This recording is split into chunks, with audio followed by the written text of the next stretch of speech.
Bem-vindos à Tech Session Welcome New to European Tech Session Bauhaus. New European Bauhaus Beyond Human Ecosystems. For the opening session, we would like to bring on stage José Pina, coordinator of the Aveiro candidacy to European Capital of Culture 2027, and Tom Fleming, an expert in public policies and strategies for the cultural and creative industries.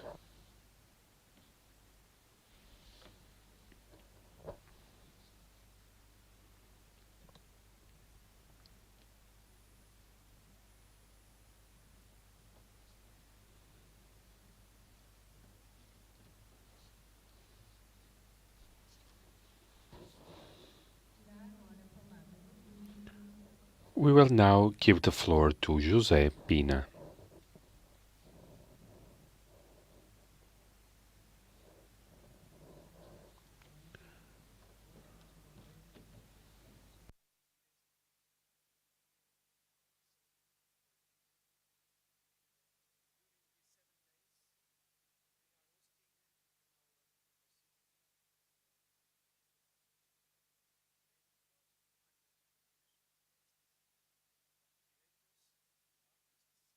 Thinkers, policy makers, experts in strategic and planning of territories, European networks, projects and program and cultural managers, researchers, and so on. Joining a very wide range of colleagues from Aveiro and also from Portugal. Together, we want to think, produce, create cultural contents and events, share ideas and projects involving these artistic, scientific and technological communities with our community and our technological and cultural sector. A week marked by this will to discuss and share ideas and solutions for a set of issues that are very relevant not only for our territory, but also for Portugal and Europe. We do it in a very important period of the city and for the region of Aveiro.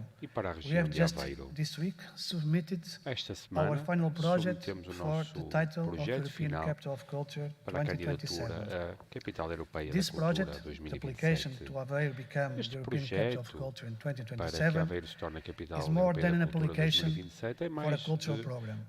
It's also a project that involves all the areas of life of this city and this region. It is a strategic project, transversal to the whole territory and all the communities. It is a transforming, disruptive, ambitious project, attentive to our agendas and to the future challenges that we find as a community and as a territory of our beloved European Union.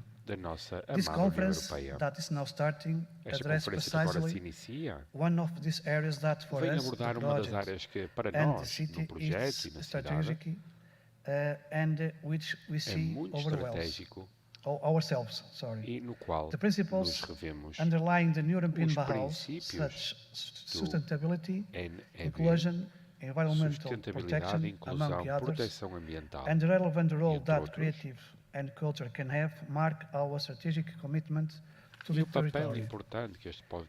I thank to my colleagues during this day on the panel for their availability and effort to be present, and I'm sure that their interventions will contribute to add more knowledge in order to enlighten us even more about these matters.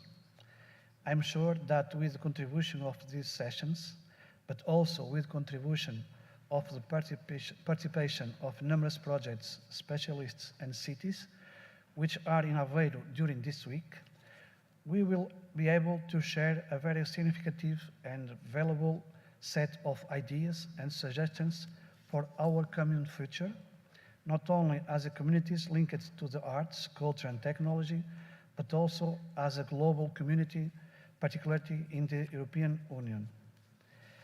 I thank the participation of and contributions of all those who have joined and intend to join us together these days and in the near future in this city, in this project and in this territory, which, besides being charming, it's also resilient, creative, inclusive, dynamic, and very committed to the European project and its values. Thank you. Muito obrigado. Have a nice day. Thank you.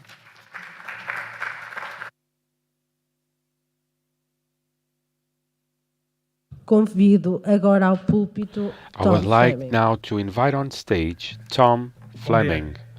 Good morning.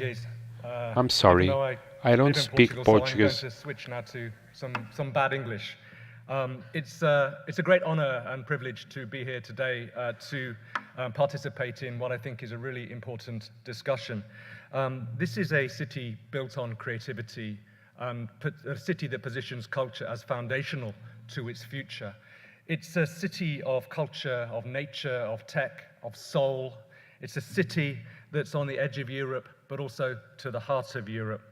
It's a city which recognizes that it needs radical solutions for the challenges that we face, both as a city, but also globally. Just recently, in the Mondial Cult symposium in Mexico City, the declaration was that culture is a public good. É bem público.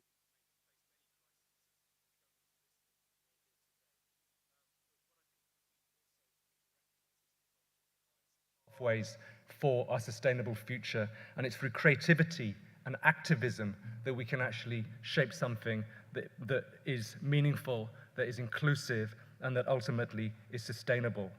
The mayor of Milano, Giuseppe Sala, said we need to rethink the rhythms of the city. The mayor of Aveiro tells us that culture changes everything. So what do we do? Why are we here? What do we need to face up to recognize the way that we can overcome the challenges that we talk about and actually reframe them as opportunities? We need to rethink, we need to remodel, we need to reimagine, but not like before. We need to get back to basics. So culture is a human right. Freedom of expression and the diversity of cultural expressions is our greatest strength. Heritage is a living resource, not something that just needs to be protected, but also something that needs to be reimagined. Technology is just that, it's just technology, but it's about what we do with it, it's about how we apply it, it's about how we attend to the challenges that we face through the imagination and the creativity of the people that play with the technology, that use the technology. Mobility and exchange, they're paramount. That's, it's great to be back out there again, as we all know, networking, meeting face to face, but that needs to be balanced with responsible mobility, attending to climate crisis, rethinking how we move and what matters and where we go and how we engage when we go there. And for me, fundamentally, place is the most important thing. Place, but not places as frozen in time, as remembered, but place as a process that fuse the local and the global, that involve multiple small acts.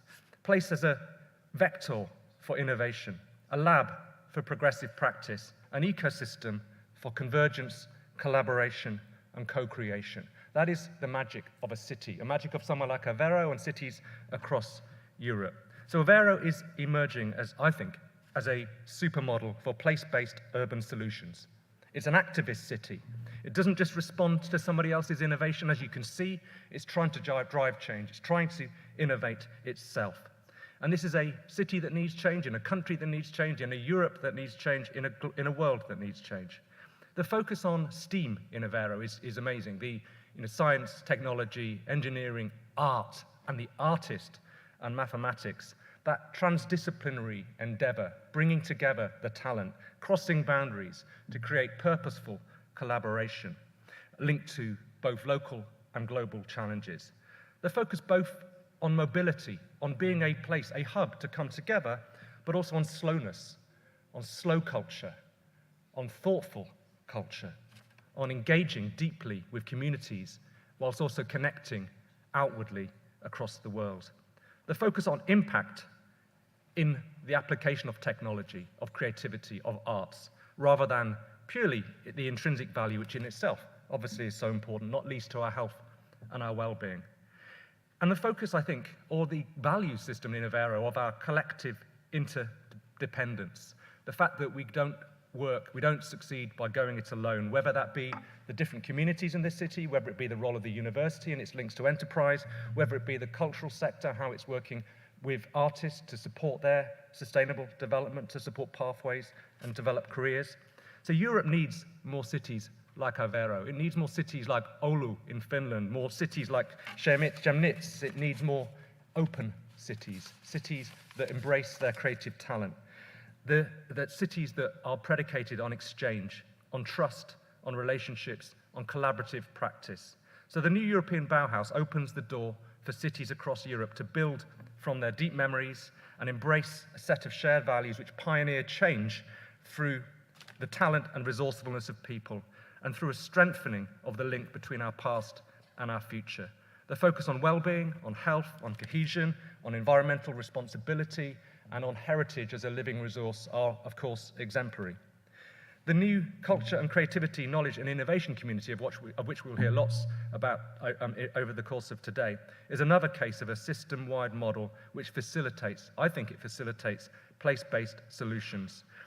With the investment that it has, the focus on boundary-crossing education practice, the focus on mission-driven innovation, the focus on new and emergent and transformational business models across the creative industries, the focus on impact through the creative industries in terms of spillover effects, and the focus on the role that the creative industries can have for civil society. All these different areas, I think, help us to reignite the imagination, to reignite and activate a different approach to city making, and help us to reposition culture and creativity as a foundation for a better society, a different kind of economy, and for a Europe which is at the forefront of attending to global challenges with sustainable development absolutely the priority. So I commend Aveiro and cities like it across Europe for their ambition, their endeavor, and their honesty and their values. And I look forward to exploring with you today how we can work together to transform ourselves step by step and our cities project by project so that creativity and culture are central, foundational to our shared future. So thank you very much.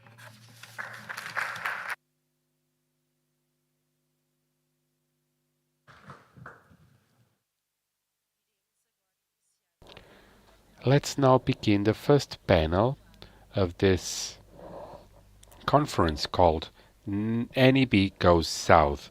We invite on stage the moderator José Pedro Sousa, professor at University of Porto, and the speakers Teresa Calix from the University of Porto, Débora Domingo from the Polytechnic University of Valencia, and Mia Serina from the University of Zagreb.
More about it soon. Let me start by a quick introduction to say that the European Bauhaus, as you know, was launched 2 years ago by the European Commission President Ursula von der Leyen with the goal of adding a cultural dimension to the sustainable and economic ones of the Green Deal. And based on the values of beauty, sustainability, and inclusion, the movement is a call to all of us, architects, designers, scientists, economists, politicians, citizens, to rethink the way we do our things. because it's only through massive change that we can effectively fight against the effects of climate change that are threatening life as we know in the entire planet. One of the most significant and holistic changes that, holistic angles that the European Bauhaus promotes is exactly to reframe our thought and our actions beyond a human-centered perspective. So this image just an illustration of a bridge that is crossing this highway. This was not thought for humans to cross from one side to the other, but actually for the wildlife to be able to have a continuity between its territory, natural territory. So this is the kind of shift that we have to have in our minds. And in this discussion, the building construction industry is at the center because it's a major responsible for the greenhouse gas emissions, is responsible for a big slice of the extraction of natural materials, of water and energy consumption. So we really need to change the way we design and build our buildings. Furthermore, this is also a sector that is determinant for the social, natural, economic and cultural dimensions of the space we inhabit. So it was within this scope that the European Bauhaus initiative was created during the first year of the European Bauhaus movement, when the movement triggered a series of spontaneously organized initiatives to discuss, to debate, and to think about how one could embrace this challenge. And to know more about the NEB Goes South initiative, I have the pleasure to have with me three of its representatives. I will introduce very quickly Teresa Calix. She's an architect and an assistant professor at the University of Porto, the Faculty of Architecture, where she currently serves also as a vice dean of the school. She's also the coordinator of the research group Morphologies and Dynamics of the Territory at the Center for Studies in Architecture and Urbanism, which has been focused in topics related to urban and sustainable development. Teresa is also the coordinator of the European Bauhaus Go South initiative. Then we have Deborah. I would like to welcome Deborah also. She's an architect and a professor at the University Polytechnic of Valencia.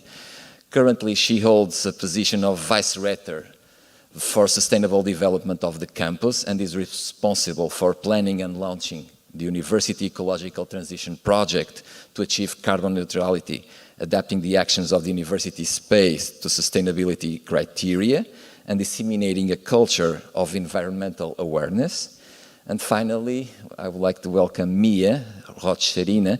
She's an architect and associate professor at the Department of Architectural Design at the Faculty of Architecture in the University of Zagreb, as well as a council member of the European Association for Architectural Education. And since 2016, she has been serving as Vice Dean of International Relations and Art at her faculty, during which time she has extensively working on involving the school in the pinnacle of relevant architectural education discussions.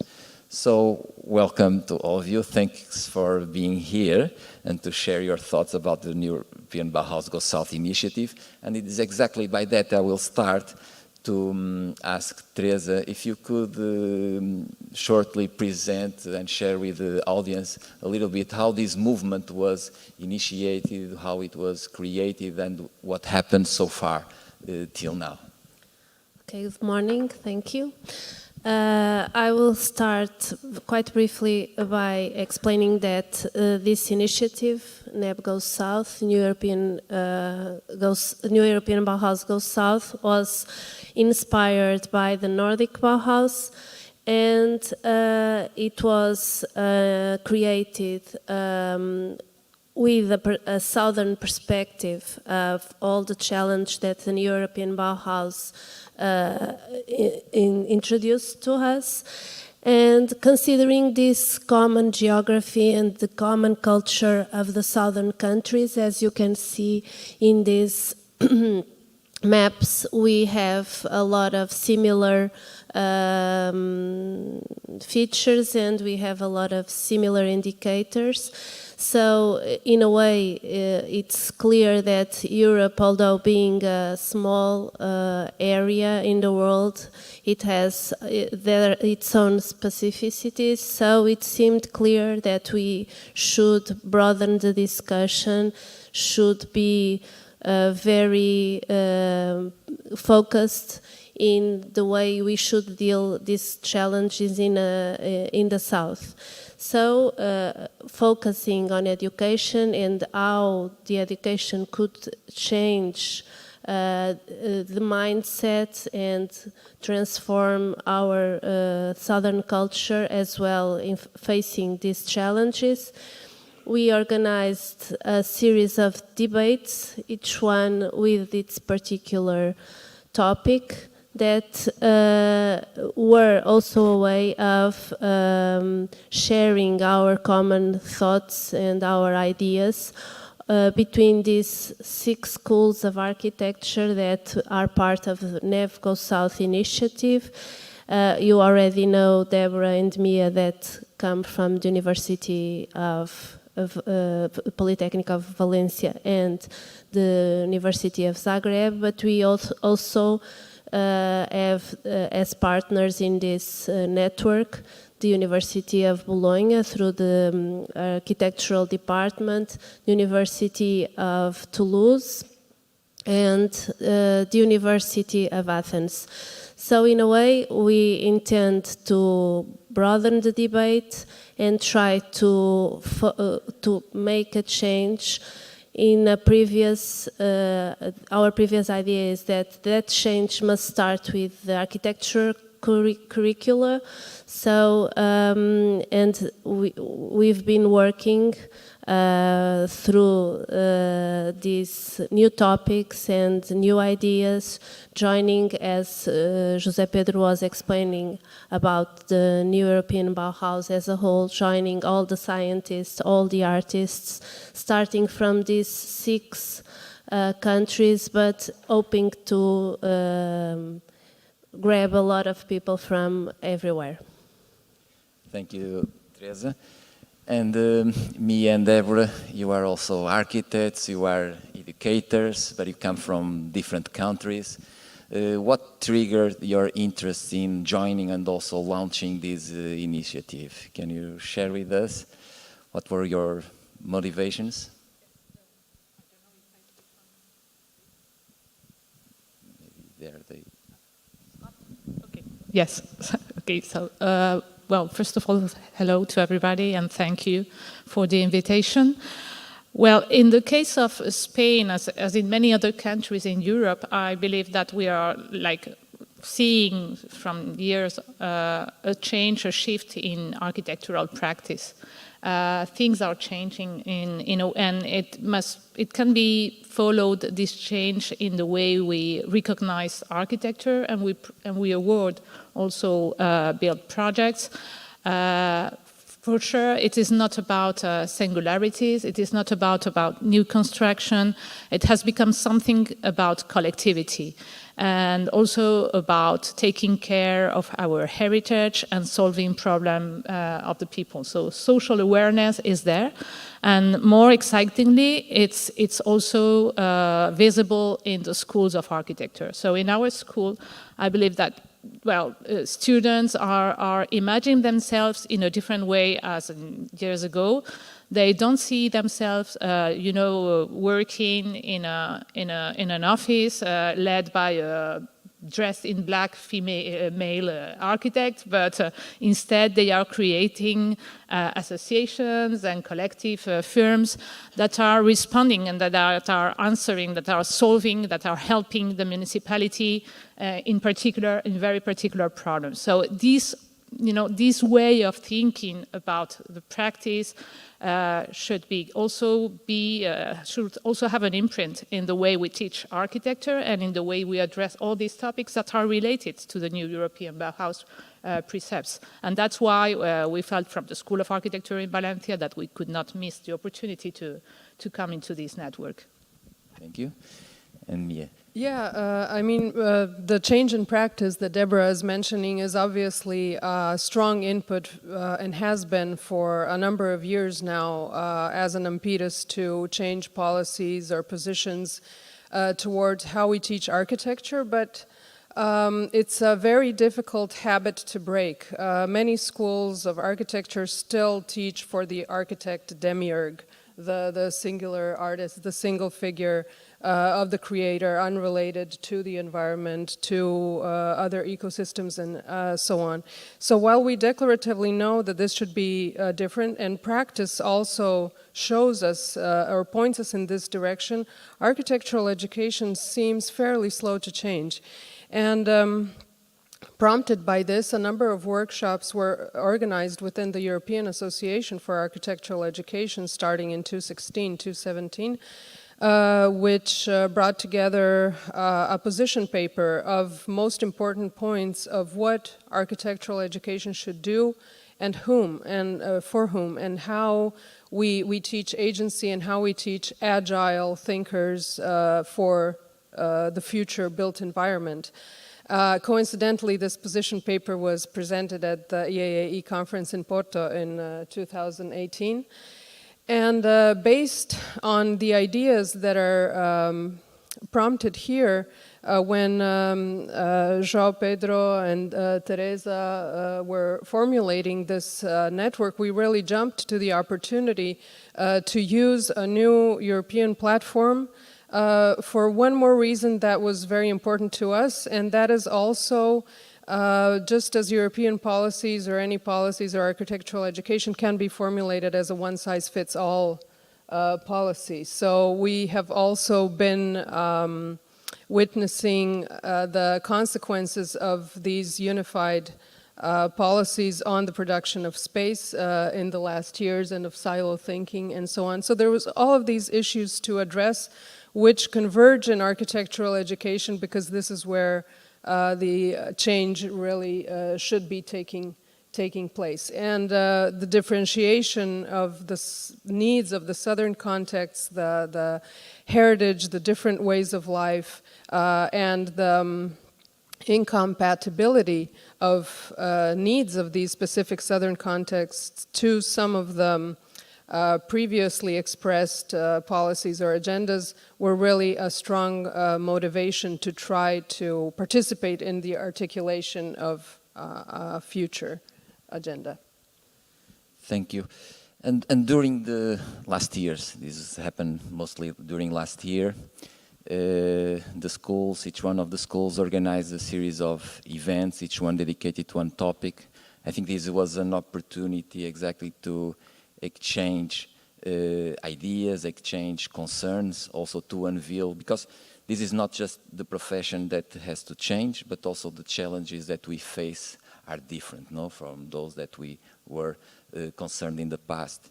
So in Porto, we discussed the topic of housing, in Valencia, Kilometer Zero, and in Zagreb, we discussed the role of communities.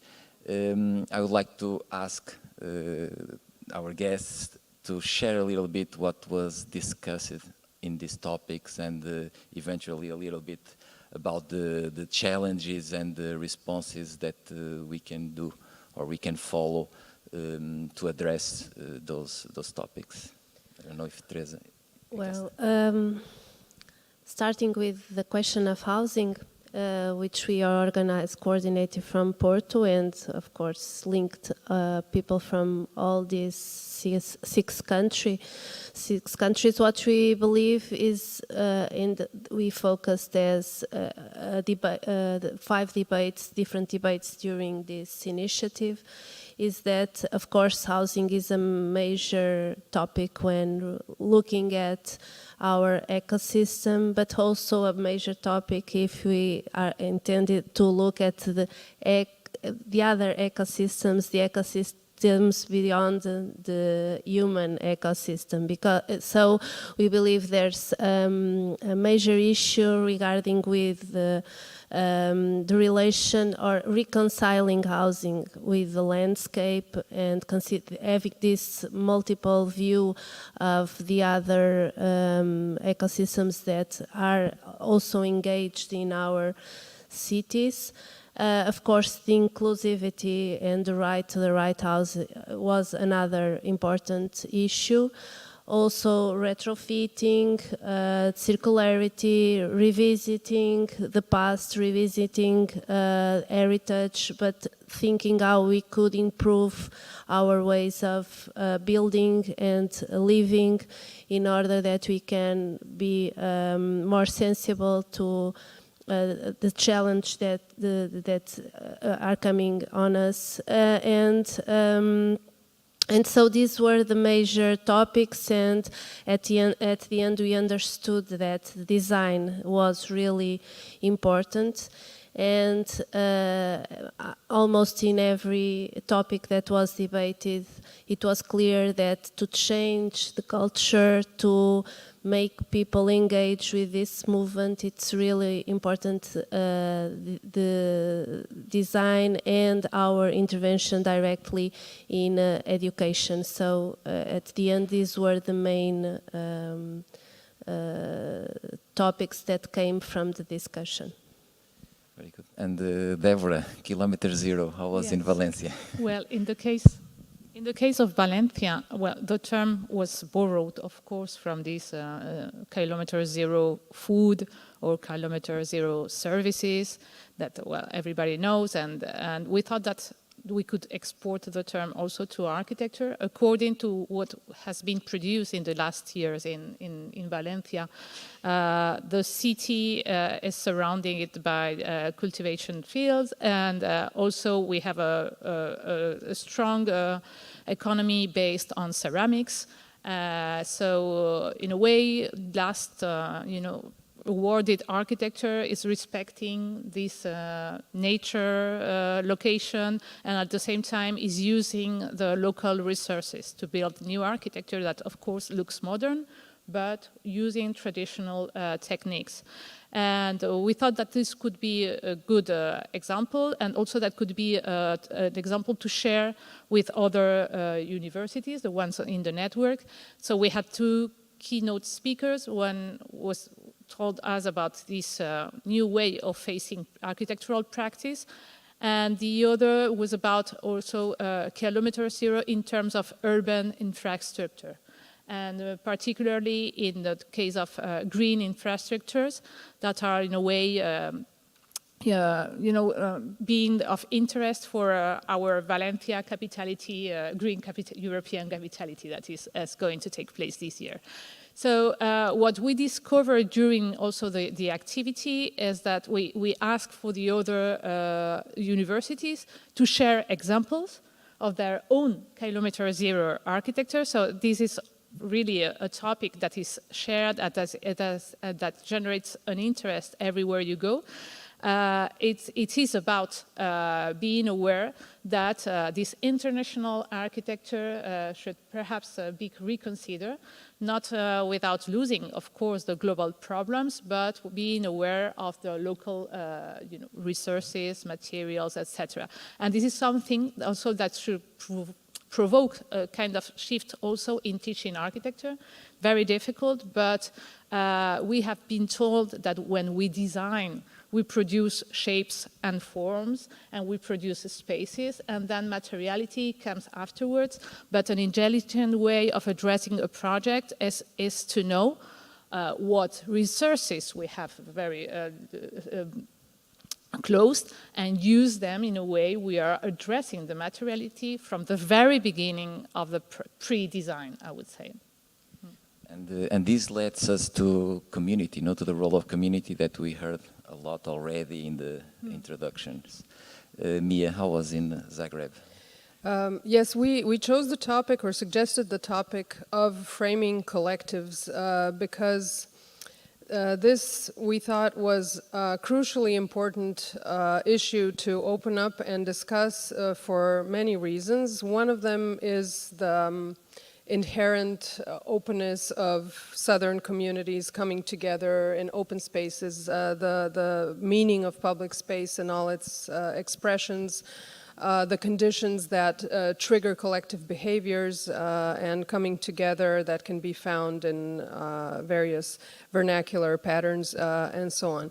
But the notion of the collective today can really be approached from several angles, and Deborah mentioned a couple, because on one hand, meaningful architectural practice today comes from collectives, and from collectives of interdisciplinary teams working together, from collectives that engage communities that they're working for, and so forth. So this is one issue of how architectural education can change to bring in this collective discussion and collective design as the basis of idea formation, of space formation, and so on. So one issue was designing by collectives.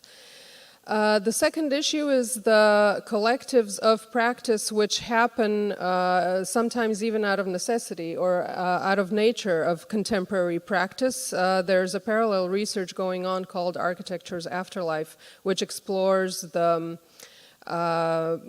multi-sector impact of an architectural qualification and shows that only 60% of European architectural graduates, in fact, work in what we consider traditional practice, while 40% work in alternative modes of practice. That doesn't mean that they moved out of architecture. It just means that the definition of architectural practice is radically changing. And a lot of this takes place exactly through collective endeavors of different kinds that always have spatial consequences, so we can talk about them as being architectural practice in a broader sense. And then the third one, coming back to the origins of the Southern context, is how we can spatially read or design for appropriation. What are the patterns in historic environments of Southern cultures that trigger collectives coming together, like, for example, the stone bench or the communal loggia, or arcades, small interventions of what Rudowski called architectural altruism that are very specific to Southern environments. How can contemporary architecture answer these needs and also instigate coming together? And then finally, we also discussed what the contemporary challenges of this is, because if it's too hot, if there's no shade and so on, it's difficult for a collective to form. So we had very practical sessions on issues such as green infrastructure, and so on. So it really is a very expanded notion of collectivity as designing by, designing for collectives, and what enables them or impedes them in the current climate crisis. So, thinking about beyond human ecosystems is now, it implies that we have to reconnect with nature in a different way. For building construction, we have to think that our buildings are not isolated objects that we simply place on top of on top of the ground, but they actually belong to systems where nature plays a decisive role. So this implies a shift, a cultural shift, to work not against nature but in favor of nature. No? So do you have any examples about how can we do this? Teresa works and teaches in the field of space planning. Deborah also in Valencia is leading very interesting projects regarding this topic and the sustainability of the built environment. And Mia is very connected with the architecture schools in Europe.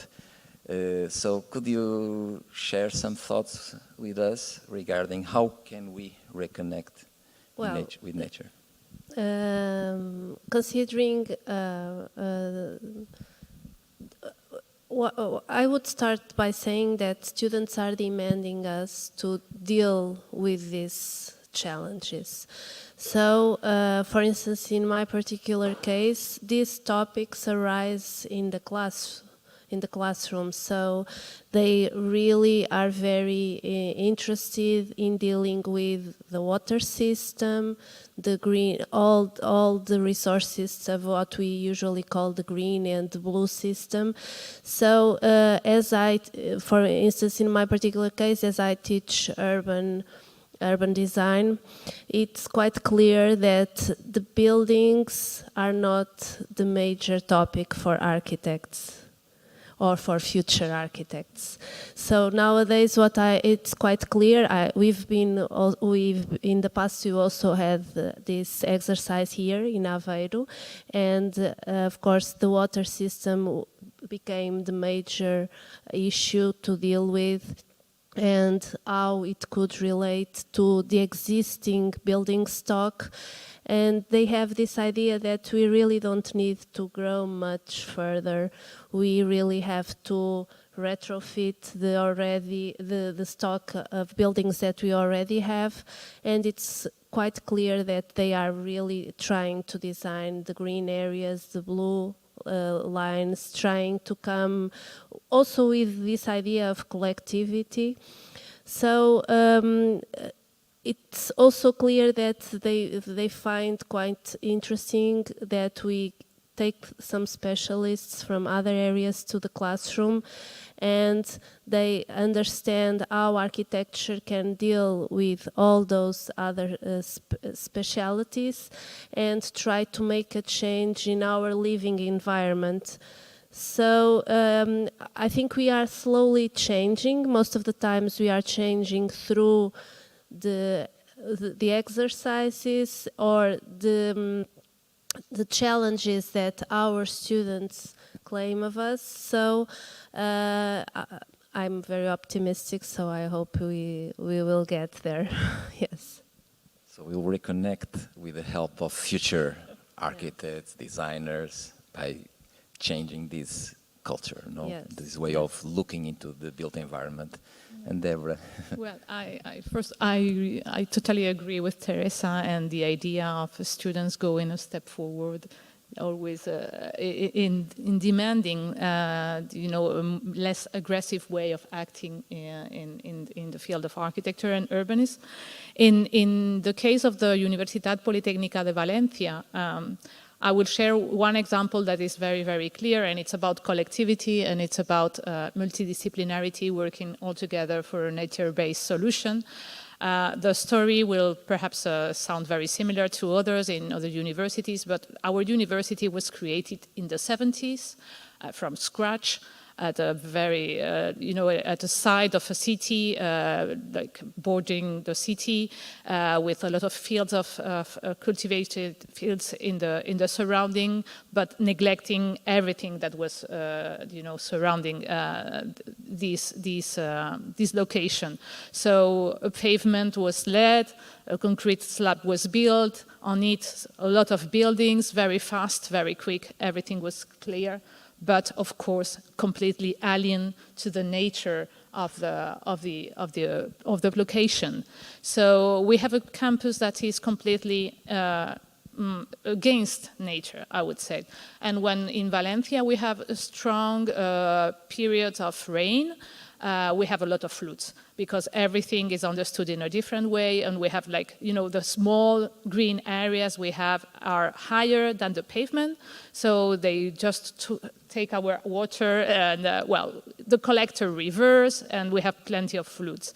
And we are planning a solution based on these sustainable urban drainage systems, in which we are going to break the pavement, we are going to create more green areas, we are going to decrease the level of these green areas, so the whole campus will become a sponge. This is not an idea that we are inventing, that has been invented by Professor Yu, a Chinese professor, who is solving the problems of Chinese cities by saying, okay, we need to collect the water, and this is a solution that is, of course, a nature-based solution, and it's adapting our ways of living to the nature instead of fighting against nature, and that will bring us also more diversity in terms of vegetal species and also the fauna and insects, and these are things that we need to be compatible with. I mean, it's not against that. So I believe that I have many other examples, but to put these on place, you need architects, urban planners, engineers, you need, and of course you need to explain it and to make it visible and to provide a lot of details. So it's a multitask, and it's a challenge, but it's a clear example of how to mitigate, the problems that we're facing. Mm-hmm. Very good. Mia. Yeah, I think that the key issue is how to move from mitigating consequences to them not even happening. And that's also something that we teach in the mindset of students, because it's really about who, going back to education, who we consider our target when we design, because the programs are usually based on human functions. So we need to change the way that we define the communities that we're designing for. That's the subtitle of these sessions, and it's very much about that. We design for humans, non-humans, post-human environments, intertwining technology and nature and architecture into a single organism. Because a few years ago, the book Critical Care, Architecture and Urbanism for a Broken Planet came out. And in its intro, it talks about the nature-culture divide. And even when we talk about solutions for the ailments of climate crisis, we still talk about the position of us and them, or of the built and the natural. And I think this is a crucial step to overcome, is integrating and considering our clients, our users, to be a much broader audience of species. Yeah. Very good.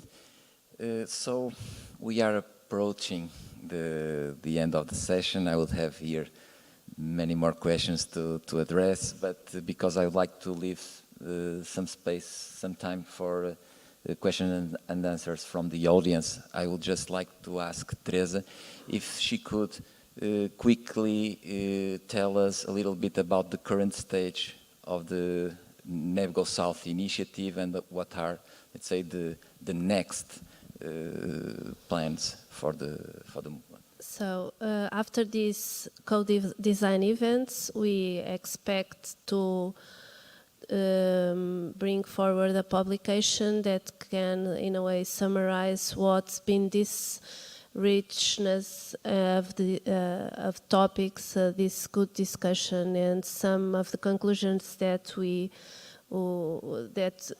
in all the events we got to. And now we are working in a set of workshops that we hope to be able to materialize in 6 different sites in our 6 different countries, with students and all local actors, in order to experiment some of the ideas that we've achieved. Of course, I've already mentioned that we want to start changing education and promote some changes in our curriculums. Of course, this is already happening. Slowly we are getting there, and also to introduce, as I would say, the last phase, all those phases going together, the research, and try to be a little more deep in investigation, solutions, and strategies in order to contribute to this broader movement. This is just to give you an idea of how This network could be easily enlarged, so we have local events related to each one of these 6 partners, but some of the events we are all involved, some of the events are local events, so I think what's really important is that we would like to broaden this network, and in a way we believe that that should be the next step, to associate a large number of academic institutions, although in a way we are already doing this by participating in a lot of initiatives to engage other organizations, public institutions, cultural institutions, municipalities, companies. At the end, whomever is interested of working with us, working with this challenge of new European Bauhaus. Very good, thank you. So I would like to open the session to the audience to see if someone has some question to our guests about the initiative, about okay, maybe.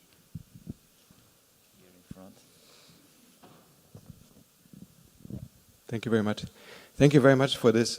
I used to teach, and I gave up because the change that I was hoping for was happening too slow. I'm very happy to hear that you are still fighting the fight and progressing forward. One of the questions I have is, and I always, there is the dirty word of money and economic systems that we are practicing in, and I was wondering, whether you have been thinking about as a next step. I mean, once we have created a more symbiotic kind of relationship with us and all other living beings, what is your thinking on, how are we tackling the economic realities and economic crises and market demands, in all of that discussion? Just if there are any thoughts on that, I'll be curious. Thank you. I don't know. Well, I totally agree with your let's say, your reflection, because we always talk about sustainability, and we have in mind like social sustainability or environmental sustainability, but economical sustainability is the third is the third point, and it seems that is a little bit more far away from the other two, and the idea is to bring them all together. When you talk in economical terms, sometimes it's not so easy to convince people that something is not going to be sustainable, economical in the first term, but in a long term. So they need to wait. For example, the problem I mentioned before about our campus. Though, of course, politicians want to have the problem solved. I mean, the town council want to solve the problem in a few years, and these sustainable urban drainage systems are for like 5-10 years long. But at the same time, I feel optimistic about that, because the more we are reflecting on local inclusiveness and local community, we are enforcing and enhancing also local economy.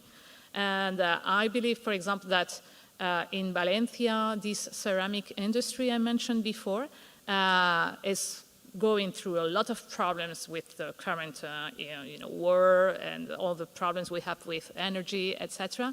But thanks to a new way of practice, they are at least solving a little bit the problem, because they are seeing how architects, designers are interested in applying the local resources and then moving the local economy before that solving other problems. I do not deny, of course, the global economy, but the local is there.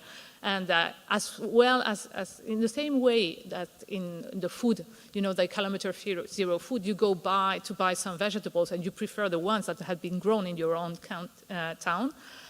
With architecture, something is also shifting in that way. So. And it's this big transformation from the short-term thinking to a long-term thinking. Yeah. Right? Yeah. You're going to make more money over a longer period of time. Yeah.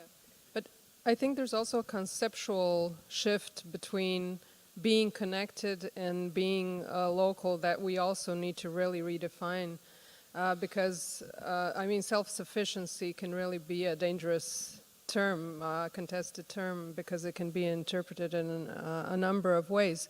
But I think that certain architectural practices really can show how this can be a mode of not only social empowerment, but also of reducing cost of building, such as the practice of, I don't know, Francis Kere in Burkina Faso or Marina Tabassum in Bangladesh. I mean, we can certainly find those that answer all three questions that Deborah mentioned. And create more resiliency Yes. as a result. Oh, yes, yes.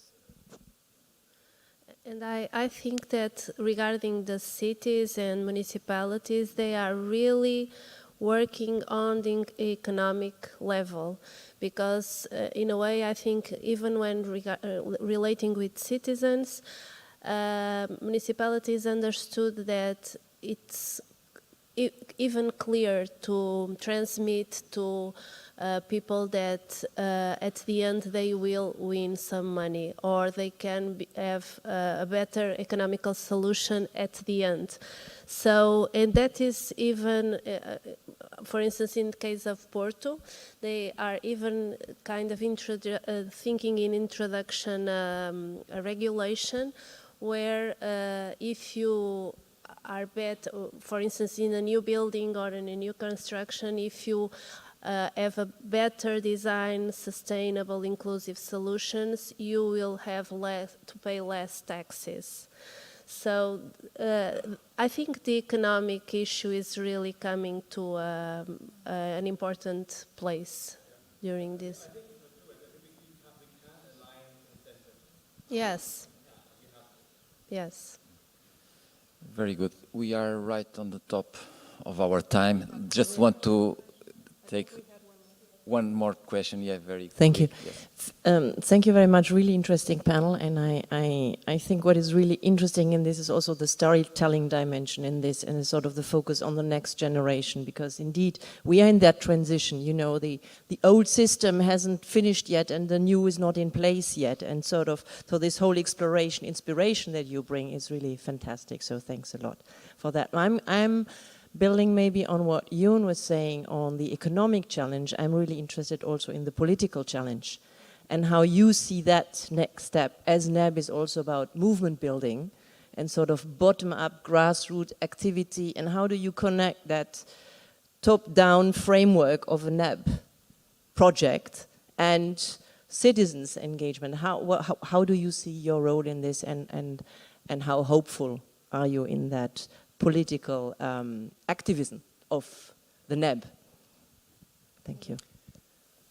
Well, I'm quite optimistic about this because it has proven to be a highly experimental platform. In a panel last week, we were discussing on how the original Bauhaus was experimental in terms of form, technology, aesthetic language, and so on.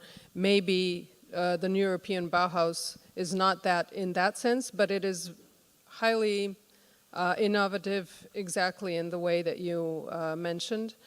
And I think what brought us together and what also made such a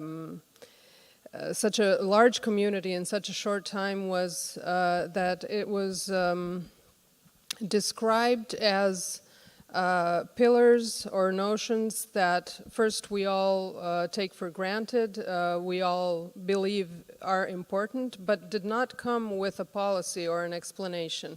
It was very open-ended. So everybody could find their own meaning and their own definition in what this should be. And these very diverse enthusiasms popped up, and if they will be the ones leading towards the policies, then I think that there is a great impact to be expected. Very good. So thank you all. Thank you. I'd like to thank our guests too, and to say that if we connect what Tom Fleming said in the beginning about Aveiro with some of the topics that we have here, we discussed here, Aveiro can also really become a very interesting laboratory for the NEB Go South initiative. Thank you. Faremos agora breve intervalo para Let's café stop e for some voltamos coffee às 11h15. and we will return at 11:15. 11:15.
21 Academy, Ian Punch, Square Opera director, and Ian Amman, author of the Dove and Norlands model.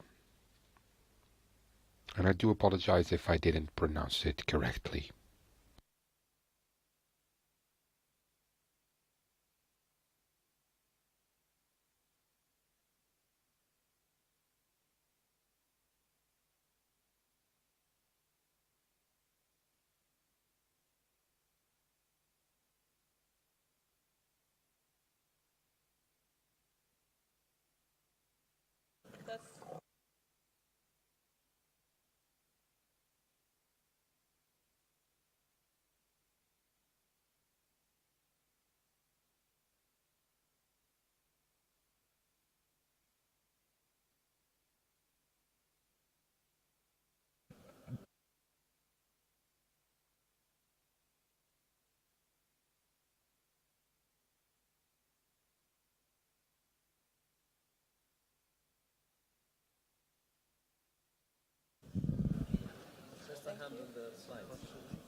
Now we're on.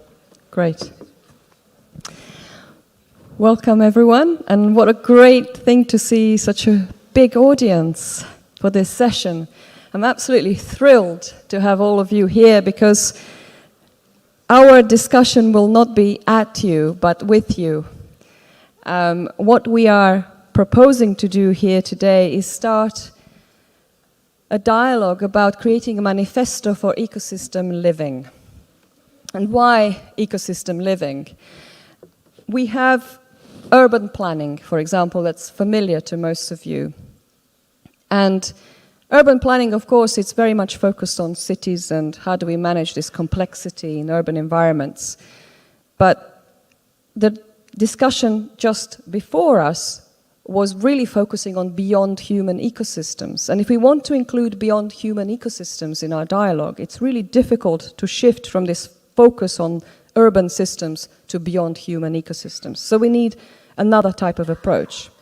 And it's not really, we can't call those spatial planning either, because when we say spatial planning, where are the living beings in spatial planning? How do we consider life as an essence of these ecosystems? So we came up with this word, ecosystem living, as an area of investigation. And what we want to discuss today, and I'm really privileged to have amazing thinkers and creators and cultural entrepreneurs with me today who can help us think about this concept in new ways, question how our systems are currently designed, and how can we build this new agenda from the ground up. As you all know by now, if you have heard of the new European Bauhaus, the new European Bauhaus is a very, very unique initiative in this sense that it really invites communities to build the agenda from the ground up, for all of the voices from the ground where real things happen to actually filter right up to the top. And it has been really successful in doing that. So I have with me, I will just briefly introduce Jan Åman, sitting right there next to me. He is a cultural entrepreneur who has done phenomenal, he curated phenomenal exhibitions with very famous artists. Just to name, for instance, one seminal piece, he invited David Byrne of the Talking Heads to turn a whole building into a musical instrument back in, 2005 or something like that in Stockholm, and this then went to other places around the world.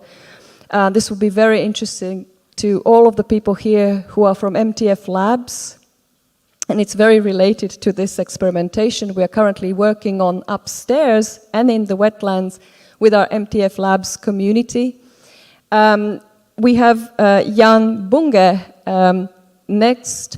Jan is here both in his capacity as a veteran innovator who built a consultancy that is really using cutting-edge technologies, really frontier technologies to create enormous virtual environments amazing stuff. He did a speech about the work that they do, and we've recorded it, so I highly recommend you watch it if you haven't seen it. But he's also here in his capacity to represent Bjarke Ingels, who is part of our high-level roundtable, so as part of BIG, because Jan and Bjarke have been working together for very, very many years. He usually represents him at the high-level roundtable and the European Bauhaus. And then we have Marco Zappalorto, who has a real amazing track record at the junction of sciences and the arts. And we know that, for instance, Aveiro is STEAM city, science, technology, engineering, arts, and mathematics. This is very familiar to Marco. Marco has run Nesta Italia, an organization that was stimulating and funding projects at the intersection of sciences and the arts, and is now working with the TBA 21, Thyssen-Bornemisza Academy, and the Ocean Space in Venice. Marcus Rayman, who was going to be sitting here, who is leading the space, his flight is delayed, so Marco is sitting there, but very, very well informed, so he'll be able to tell us. And Marcus will be joining us later for a very special session, which I also highly recommend. And I'm here in my capacity as member of President von der Leyen's high-level roundtable for the new European Bauhaus. So without further ado, I think that what we are trying to do here is co-create a first version of a manifesto, which we will be working on for the next 2 months. And you are all very, very welcome to contribute your thoughts to this. So we are going version control 0.1. And what we are doing, and this, I think this is really important to envisage this shift of perspective, a shift of focus. What we are doing is going from linear thinking. So this is very interesting because linear thinking is, has a huge long tradition in deductive and inductive thinking, particularly used in science and building on the shoulders of your peers, to a multidimensional approach. So a pluralistic approach. There could be many perspectives, many views, and that helps us to build knowledge. There's a new way of building knowledge by shifting perspectives. From top-down directives to an interplay between bottom-up and top-down. So we leverage all of the intelligence on the ground and we take it to high level, and at high level we can then design new instruments that can help stimulate further thinking on the ground. So there's this interplay. Small scale experiments, which are incredibly valuable in these controlled environments, to mission-driven approaches. So actually lifting your gaze from the small scale to very, very high up above ground so that we can actually perceive the impact that we have on the whole ecosystem. And then the focus is shifting from the center to the periphery. Why? Aveiro is at the forefront of climate change. It's the frontier. The communities here are the ones that really need to address the big challenges. So the periphery is not the periphery anymore. The periphery has become the center. This is the focus. So this is where we want to start. So on that front, we will start with a very, very important topic, and it's been touched upon in the questions in the last panel, and that is, what does it mean to have ecosystemic democracy? So I have next to me here, I'm going to call them Jan A, Jan B. So Jan A has developed something really extraordinary in a place called Duveer, in a community of 1,000 inhabitants, and they have tested new systems for democracy. So Jan, would you like to tell us a little bit about this new approach to democracy? Absolutely. Thank you for this event, and thank you for introduction, Michaela, and everything. And I think this is highly interesting in every single sense, what was spoken about here before and what we're about to say now. I had the pleasure of since now almost 5 years, spend every other week up in the north in this little village of 1,000 people, citizens, and the other time mostly in Stockholm. And instead of traveling to New York and to all these other places that I've been working in, I've been traveling by train up there. And I realized very soon that, wow, this is a key to solve things that I had been facing for like almost 20 years. saying that when I was working, I've been working with Stockholm, I've been working with other cities in Europe and the US, and you get quite soon everybody to understand the problems, that things don't work, that the systems don't work, that the structures don't work. But by coming up to this little village, I saw something quite extraordinary, that, because I was quite reluctant to start, what should I do in a little village? But it was like, almost like a drug, because I could see that here we have a possibility to actually solve solutions. And what we did was something very simple. We just called for labs, meetings, workshops, where we asked everyone to come, all the citizens, and they came, like 20% of them. We also asked the politicians to come, because they were not driving this from the beginning, because it was through the municipally owned real estate company. So it had a mission to make housing and so on for the many, not the few. And through that, we had a possibility to be both inside and outside of the system. And we just started. We didn't ask for permission. We didn't follow the rules.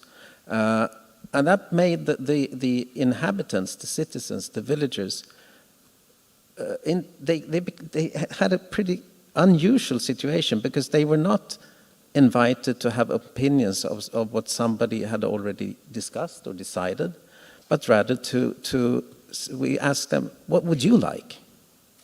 We said, we have to develop Duved, because we're building a new school for 800 pupils, which is an enormous investment. So if we didn't attract people to come, we would lose the game completely, and it would be a failure, and it would be something terrible. So we had to make people be attracted to this, and we had to have an idea of somewhat of a growth, but also to keep the city or the village as is. And so the villagers had all kinds of fantastic ideas on how to move, where it would be best to build, how to handle infrastructure, how to make the village more secure, how to address politicians, not to say the least. So suddenly, and we also then invited for other workshops, keeping the villagers, but then making people from the monetary side come and say, would you like to invest in this? And then they saw that, well, there's a feeling here that things are actually happening. And then inviting the politicians and the civil servants, some of them angry, because they said, well, this is my power. We're deciding this. And then they realized that, well, they already have people with money. They already have people with them. So we have to adopt. And then, but of course, these things take time. But we gradually could sort of invent and through a process evolve a system which was quite different, I would say, from the normal system coming from the municipality itself. Because in this case, the inhabitants, the villagers, were actually a key. They were in the front line, and they were also, because we created a sort of a development company where we have quite big money systems coming with the base in Stockholm for making these investments that were necessary. But so they were teamed up with the municipality company, but also with the villagers, and we gave the villagers the so-called golden share in the board of directors, which means that they were actually both investing in their own future, owning their own future, and deciding together with the venture capital and the politicians. And what was the role of the civil servant in this new role of the civil servant? I would say, like the CEO also of this company, what the civil servant becomes is a provider. It's somebody who connects and curates and make things possible. But in the world today, I mean, especially in Sweden, where we had such a strong politically driven state through the social democratic system, which was fantastic in its time. But today, it's not possible to run things in that way from the political system. So we had to create sort of what we'll talk about here, an ecosystem, or several ecosystems where people had to play and interact and interplay in between each other. So I can tell you that, from our experience, you think, well, this can only happen in Sweden, and I can see quite a lot of brains ticking, going, it could never happen in Portugal. It just doesn't work, does it? Actually, the truth is, we have been working with the municipality of Aveiro for 3 years now, and I can tell you that without thinking that that's what they are doing, the people we work with from the municipality actually take ideas on board that we develop 1 year, and you see that they actually implement for the next year more of the stuff that was successful. So they're actually filtering from evidence that they see from our labs, from our experimentation, from the stuff that works. It actually happens organically. So even though they don't think they have that mandate, strictly speaking, they are actually curating, in a sense, with us how the things evolve. So actually it is happening. It is possible to happen. Jan B., when it comes to the role of civil servant in this and the role of democracy, what are the things we need to bridge in order for things to kind of work smoothly? First of all, thank you very much. I really enjoy being here. We had a fabulous couple of days, and thanks to your labs. And I really think that this discussion is unbelievably timely and important, and it's about time to look at all these things properly and start changing them. So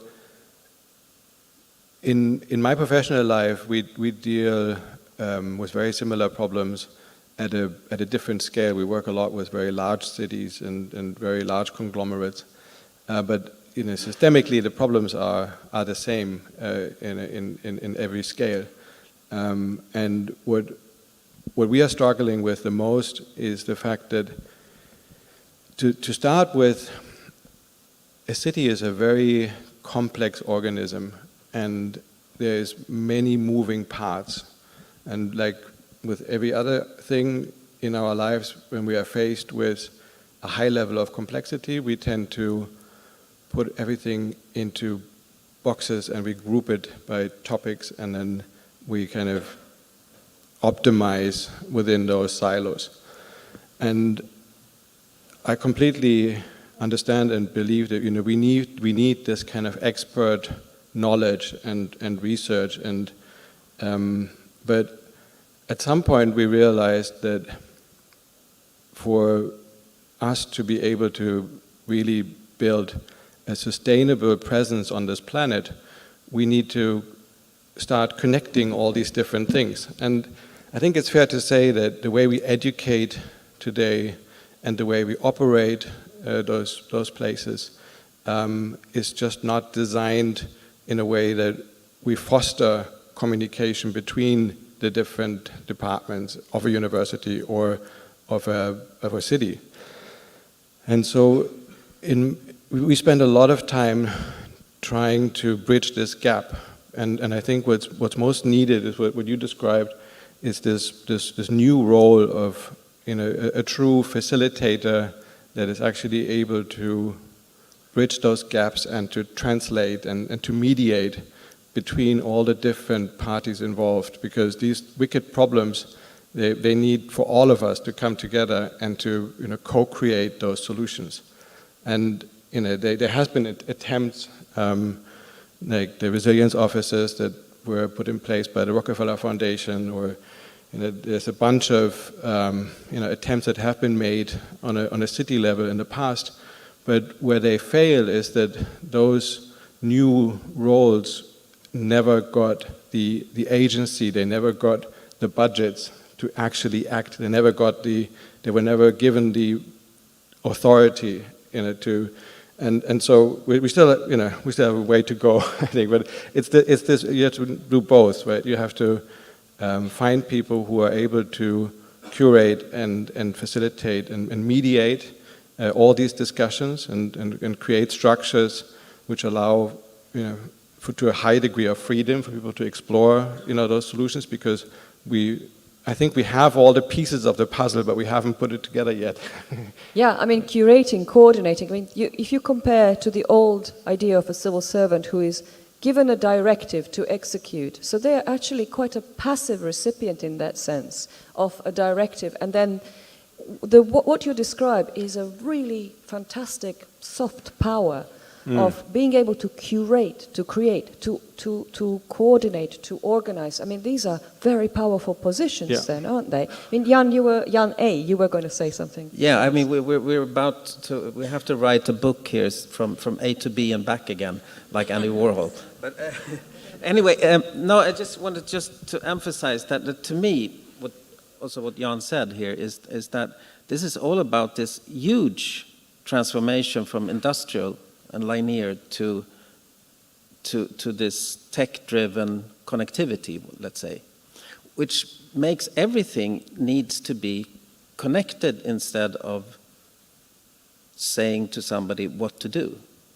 And I think that's not giving away power, but changing the role of power, which means, and that's why I think that the new European Bauhaus is such an incredibly exciting initiative, but also it gives, I think, Europe, or both Brussels and Strasbourg, a possibility to show, because it has that role in a sense, to show that we are now moving from decision to connect.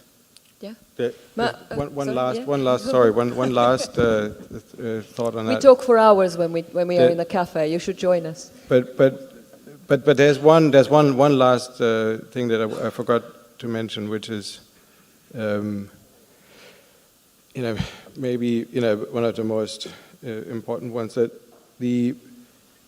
today, and I'm generalizing to make a point, but today the main issue that we encounter when we work with municipalities is that we're often faced with the reality that there's a limited amount of money in the budget, and there's an atmosphere of competition in those organizations where suddenly the transportation department has to prove that they are more important than the housing department, more important than the energy department, because they feel like they're competing for a finite of resources, which is their budget. And the reality is that all these things are inherently interconnected, and someone's energy is, or someone's waste is someone's energy, which has to do with mobility and housing. And I mean, logically, all things have to be considered as one organism, understood as one organism. And so, the really key to success here, I think, is for us to align incentives and create a setting where we all start to work towards the same goal, and that has, a very important part of that is the monetary dimension, of budgeting. Yeah, I've actually put ecosystemic convergence up on the screen now, because what we are talking about is convergence, right? And the convergence in the sense that we're talking about radical inclusion. So when we talk convergence, it's not about, here's all the set of boxes that we have to tick, and then we tick one at a time. Because the moment that you create boxes means that you're excluding some, and we all know how that feels, because every single person here has filled a form online for the government or something and felt that some of those boxes don't belong to them. Now, convergence, real radical inclusion means that we ask, where do we converge, rather than thinking of categories. And that means that we are far more mission-oriented, and that means that we can join our knowledge together as well. So Marco, you are someone who has been really joining disciplines together in your career, and of course now also with the TBA 21, and also with the projects that you're on the new European Bauhaus, which is the wonderful Bauhaus of the Seas. So what is your view on this? How do we need to converge? What is needed here in order to for a proper ecosystemic effect to happen? Yeah, thank you very much for having me today, and I would like to thank my fellow panelists as well, because we've been speaking since yesterday. Basically, we didn't sleep last night almost to continue this conversation, to work on this manifesto. And actually, you're right about convergence being a big part of my career. I started working in innovation and social innovation, and then I'm now working for the TBA 21 foundation, the Thyssen-Bornemisza Contemporary Art Foundation, that was created 20 years ago by Francesca Thyssen-Bornemisza, fourth generation of art collectors, who decided to use art as a way of having societal impact and environmental action. So that was her vision 21 years ago, and we're really happy that, about 15, 20 years later, the European Commission is now making this part of the core focus, this multidisciplinary approach, bringing together disciplines that we've considered separate boxes for many years, bringing them together. Because we realize that by bringing together the creative world, the art world, with the scientific and technology world, we can create products, technologies that are more accessible, more inclusive, and more sustainable. And for TBA 21, convergence is really about using art for increased accessibility and inclusivity, and to share more information about what's around us, and to bring different people together to work together on the development of solutions for action. And in particular, in the last 11 years, we've been focusing on oceans. So we've created actually a new team, the TBA 21 Academy, which is the experimental arm of the foundation, focusing on the oceans. And we've been focusing on the oceans for many different reasons. Just to mention some of them, first of all, we all know that oceans are key for having an impact on climate change. We only know 10% or less about the oceans, and still they're 70% of the world, and we don't know enough about the oceans. The oceans, are part of our cultural heritage, and we know that by the sea level rising, they can destroy part of our cultural heritage. Cities like Venice, just to mention one, because we are now in Venice, can be completely destroyed and disappear because of climate change. Marco, Aveiro was erased twice by the ocean in its history. It had to be completely rebuilt. So we are in the Venice of Portugal here. Exactly. And I was getting to Venice and the connection with Aveiro in a second, and also we know that there is a huge economy around the seas, and we know, again, we using arts and culture, and we're bringing together scientists and artists to develop new knowledge about the ocean. One thing we realized when we got to Venice, so we arrived in Venice about 5 years ago.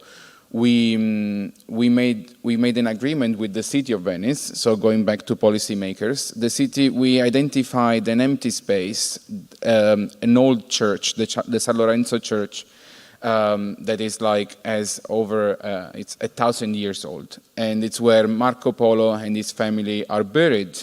And this church was completely abandoned, closed for 100 years. And the city of Venice was looking for a foundation to take care of this church, and we take up the challenge, and we decided to have our own planetary center for multidisciplinary research in Venice, and we created the Ocean Space. And Ocean Space is really a center where we bring together arts and science, and where every year we do exhibitions, and these exhibitions are the result of 2 to 3 years research made by artists together with scientists in the sea, by the sea, about the sea. And actually one of the artists that we're showing this year is a Portuguese artist, Diana Policarpo. And Diana Policarpo from Lisbon, she spent 3 weeks in the Sauvage Islands, that are deserted islands between Madeira and the Canary Islands. And she went there because in these islands there is a virus called ciguatera, and ciguatera is a virus that is mainly in equatorial seas, and now because of climate change is actually expanding to northern latitudes. And she went there because she wanted to know more about this virus, and she had to teach herself how to implement certain processes in order to study the sea. But I was going to say something else, that ocean literacy is so important that when we got to Venice and we opened Ocean Space, we realized that there weren't sign languages about the oceans. So together with artists and deaf communities, we created new sign languages because we realized that a big chunk of population was excluded by a massive problem or opportunity, which is knowledge about the seas. And this is something that we got there because of convergence, because of inclusion, and because of the willingness to bring together different disciplines and different communities around a specific focus or a specific mission. And just to finish up, we've just been awarded the Bauhaus of the Sea project, and the Bauhaus of the Sea project is part of the new European Bauhaus. Lighthouse. Yeah. And brings together 11 very different partners, 18 very different partners from all over Europe to really co-create multidisciplinary pilots and then solutions to protect and engage coastal communities for climate change, for sustainability. And we can talk about it a bit later, because now I think I spoke too much. No. This was, I think, hugely interesting and very, very valuable, especially for the Aveiro community and also for the MTF Labs community, who are quite a lot of them I see here in the audience, who are currently working on the topic of ecosystem living within the Ria de Aveiro, which is one of the most biodiverse areas of wetland in Europe, and therefore very relevant. But also, I did, while you were talking, put ecosystemic knowledge up, because what you are talking about is not just convergence, but a new way to generate new knowledge. Yeah. The artist, a rigorous artist, like you say, will spend weeks and months and years rigorously questioning and illuminating the subject matter from different perspectives, unravels new knowledge in all of these new unique ways. And this is phenomenally useful to scientists. So for instance, in our labs, we have a professor of oceanography from Aveiro, and we also have a veteran of oceanography who spent most of his life working with the British Oceanographic Institute and has revealed new ways of measuring glacial melting through the speed of sound and things like that.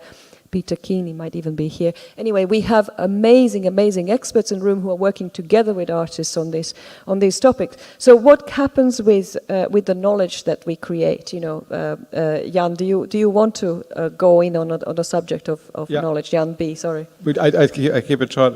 I'm particularly interested in one area that I think we completely neglected for way too long, and this is the collective knowledge that often is a tacit knowledge that we all carry in us.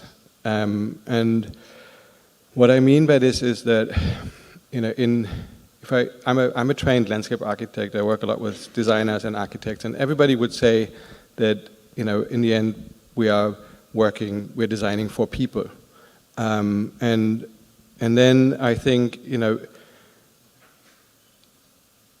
the success of any built project, any building, any city, any square, any park, really gets defined the moment people experience it. The moment I step into a building for the very first time, I instantly feel the quality of that space because I'm a spatial sensor, like we are all amazing spatial sensors. And not only do I experience it, I also form my opinion of that space. So we all carry in us a deep knowledge of, you know, what we like and what we dislike, and where we feel well and where we don't feel well. And if you go around and ask people in cities, you know, it feels like everybody feels like no agency and, you know, disenfranchised almost from something that's so fundamentally important to our health, to our well-being, to everything we do. You know, our environment has such a massive impact on us. But at the same time, you know, we never manage to find a voice or to articulate that. And so my question really is there a way to find a new language, which I struggle to define, but for me, it's like an emotional language where we share our emotions by, you know, maybe through images or through, you know, designing shared environments. I mean, it doesn't make much sense. You've designed virtual environments where this is actually possible. I mean, the level of this virtual environments is not just stuff that you've seen. You should see what these guys are doing. They're on a different planet. But to make it accessible, right? The whole point is that, you know, non-technical, today when we do a public participation process, we present technical drawings and images and films to non-technical people, and we ask them their opinion. This is completely wrong because, you know, even professionals often struggle to imagine how this space will feel once it's built. You know, even if you have the greatest renderings and the greatest films, you know, that's just not possible. But today, I can create a simulation of that space, a digital simulation where I can stand at the corner and I can feel the difference between a light finish or a dark finish. I can feel the difference between this being a 3-story building or a 10-story building, and I can feel the impact, the simulated impact. And I think, you know, that's what we all deserve to make better informed decisions. And at the same time, I think there's a massive potential to tap into this tacit knowledge that we all carry in us. And Jan A., what do you think is driving communities towards these objectives? I think not only communities, but also the whole knowledge system is as everything right now, in a sort of convergence where everything is changing rapidly. And I mean, working with Duvid, we've created something that we call campus without university. Transgenerational? Transgenerational, and also combining, taking the rural possibilities of lower costs, the possibility of prototyping, the possibility of actually testing things in a new way, of having different teams to work with. So when I work with an architect, I don't give the architect the only, that's why the previous panel was very interesting. It's not given just to the architect, but to the architect to form a team of experts to do something that could be relevant for the future of production, for the future of whatever. And that actually attracted universities to come. I didn't ask for them. But suddenly we had the Umeå University, we had the Mitt University, we had the Trondheim University, we have even now the School of Economics in Stockholm and so on, are interested to come to have studios there. Even my friend Farshid Musavi at Harvard is interested in this. Because it's a way of actually connecting learning, scientific learning in a very complex world with prototyping and testing. And I think that's really the future. And there are possibilities in the village, in the rural village, because of less administration, because of the process we had. And I think that you can never have to start with in a city, but it's very easy to then scale and test also in the city. And just one more thing, because I think, as you mentioned, for instance, the David Byrne exhibition, and all these exhibitions that I've been doing throughout the years, and there are very many, and usually with artists who have become quite known afterwards. And it's just by a very simple thing. Ask them, why are you going to do another exhibition? And how could you do it? based on what you've done before. So the David Byrne thing was really to say that I admire you as a musician. So don't do an art exhibition, because that would be boring. Introduce the music into the idea of the exhibition space. And it turned out to be something that was completely overwhelming for most people. And I think that's really the thing also for like knowledge systems in real life, in cities, in society, and in rural villages. And that's also producing a new kind of knowledge system. And most of the time we said it's driven by missions. I'm going to go to productivity, because you mentioned prototyping and you mentioned making, and in our labs people are now, they've gone from global brainstorming with satellites from other parts of the planet to getting inspired by each other, to understanding each other's knowledge, understanding what each person in the room can do, with every single person on equal playing field, and then going into this huge injection, we call it like acupuncture points in personal development, because it goes into this huge productivity. Over 2-3 days they construct several projects. I mean several, like last year it was 13, and one of the 13 was a 6-part symphony that involved 40 people. So high-level productivity that's driven by these new systems that we're discussing. It's really phenomenal. It's completely different to what we had before. Prototyping. Is this how you see it, creating prototyping? To me, what that does is creates the sort of evidence for policymakers that's not based on statistics anymore. It's about tangible results on the ground, right? I can just say one thing and then we'll pop by, but because I mean, since we're doing things now for real, we're actually going to build now 5 houses, we're going to build then 30,000 square meters further and so on.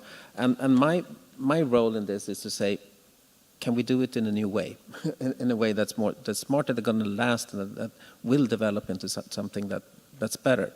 And then realizing that the systems we have of producing, say, buildings, they're really stupid. They're outdated.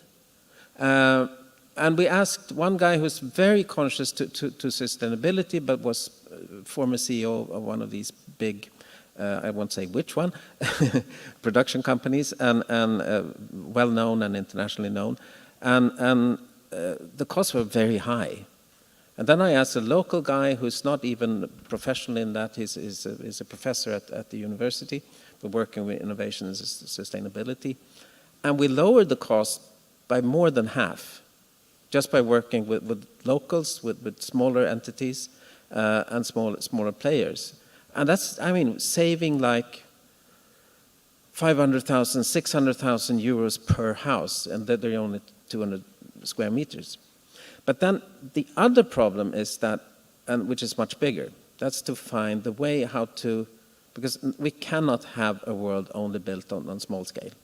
So the big problem, and I think something that we've discussed at length here, is really how to find the new way, which there's several solutions, of course, of how to build in a different way.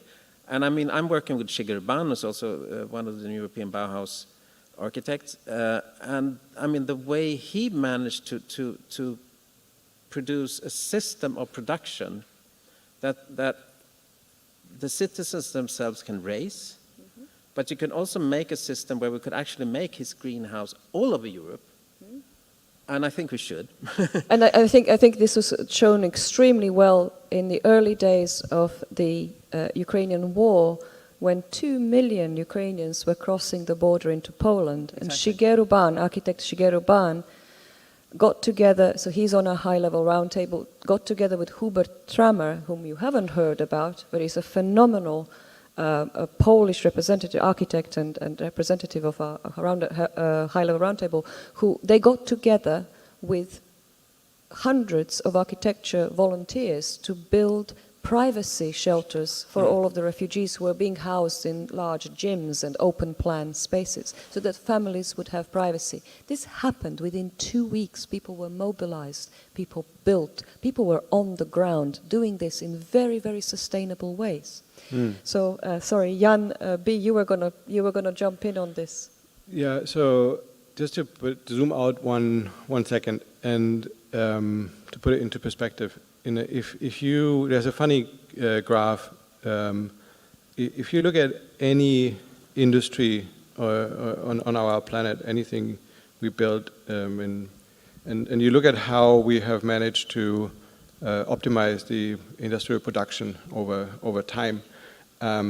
Everybody knows the strongest example is the car industry, where we have managed to build very optimized systems built on a platform logic, which but mash them all together, and you'll see that in general we manage to become more productive and more efficient, more resource efficient over time. The only exception to that is the construction industry. The construction industry has managed in the last 50 years to get a bit worse. It's unbelievable. I mean, it's, and here I say it, it's the most corrupt and, backwards thinking industry that is basically only focused on, so what they did is they spent the last decades to manage the risk out of the investment, which from an investment perspective is what you do, right? But what this leaves you with is that you only have one way of doing things, which is the way you always have done it, because that is where you have 10 years of data. This is what you spend all this time optimizing your safeguarding your investment. So it's a risk management problem. But anyway, my point is that luckily we don't need the construction industry. Luckily, we can go directly and take the learnings from other industries in industrial manufacturing, may it be the car industry or other fields, and the robotic automation, throw in a bit of machine learning, and suddenly we can see a future where we're going to switch to a componentized, fully modular offsite construction, which we will arrive at just because it is cheaper. And there's a nice side effect, which is that it's also much more environmentally friendly. Because the worst thing that we can do is in situ construction the way we do it today on our planet. So, but what's driving it is an economic logic, because that's what drives everything. And I very strongly argue that with all my architects and designer friends, that we have to step up and we have to own the Excel sheet. You cannot ignore the reality of your clients' needs, of our city's needs. We really have to come up with better models to manage risk on those projects, but also to create economic benefits. But the crazy thing is that once we have moved, or as we are moving to this componentized modular offsite construction, which is fully automated, everything will change. The way we design, procure, obviously build, and operate will change. And we're going to see very new models emerging. Yesterday we talked about ideas where, maybe we are not going to, buy all these things. Maybe these are all things that we are somewhat leasing there in somewhat circular systems. I mean, there's now companies that you can lease a wall of a building, and then suddenly the incentive is to create the most durable wall that will last the longest, because you actually are just renting it from me and I take it back, and with a bit of work I can rent it to the next one. And so suddenly we are encouraging really a long-term thinking, which is the fundamental shift that we have to go through. We have to. Saskia Sassen, I met her only twice in my life, but twice she said the same thing, which really stuck with me. She said, Jan, we have to stop treating everything like a mining company would, extract the wealth as quickly as we can, and then we don't care about the hole we are leaving behind, right? And then the second thing she said was, don't forget, banks and capital, not long ago, 50 years ago, they were family businesses, and they had the interest to create intergenerational wealth. And this is the key here. You know, we have to go back to creating intergenerational wealth. Everything changes the moment that you are listed on the stock market and you have quarterly reports and shareholder value to report to, right?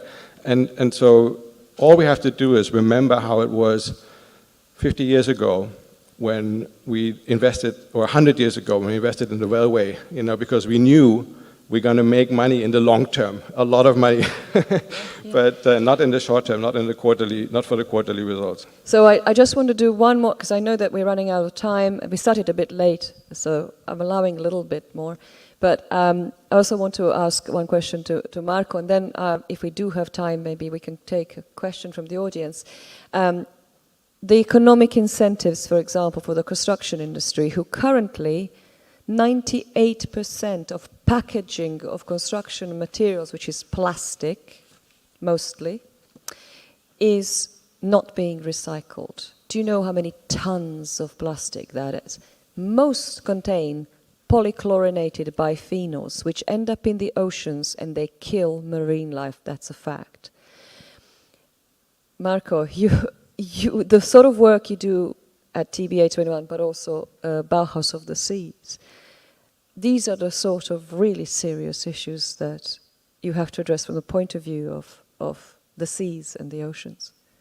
Yes, this is one of the many problems affecting the seas.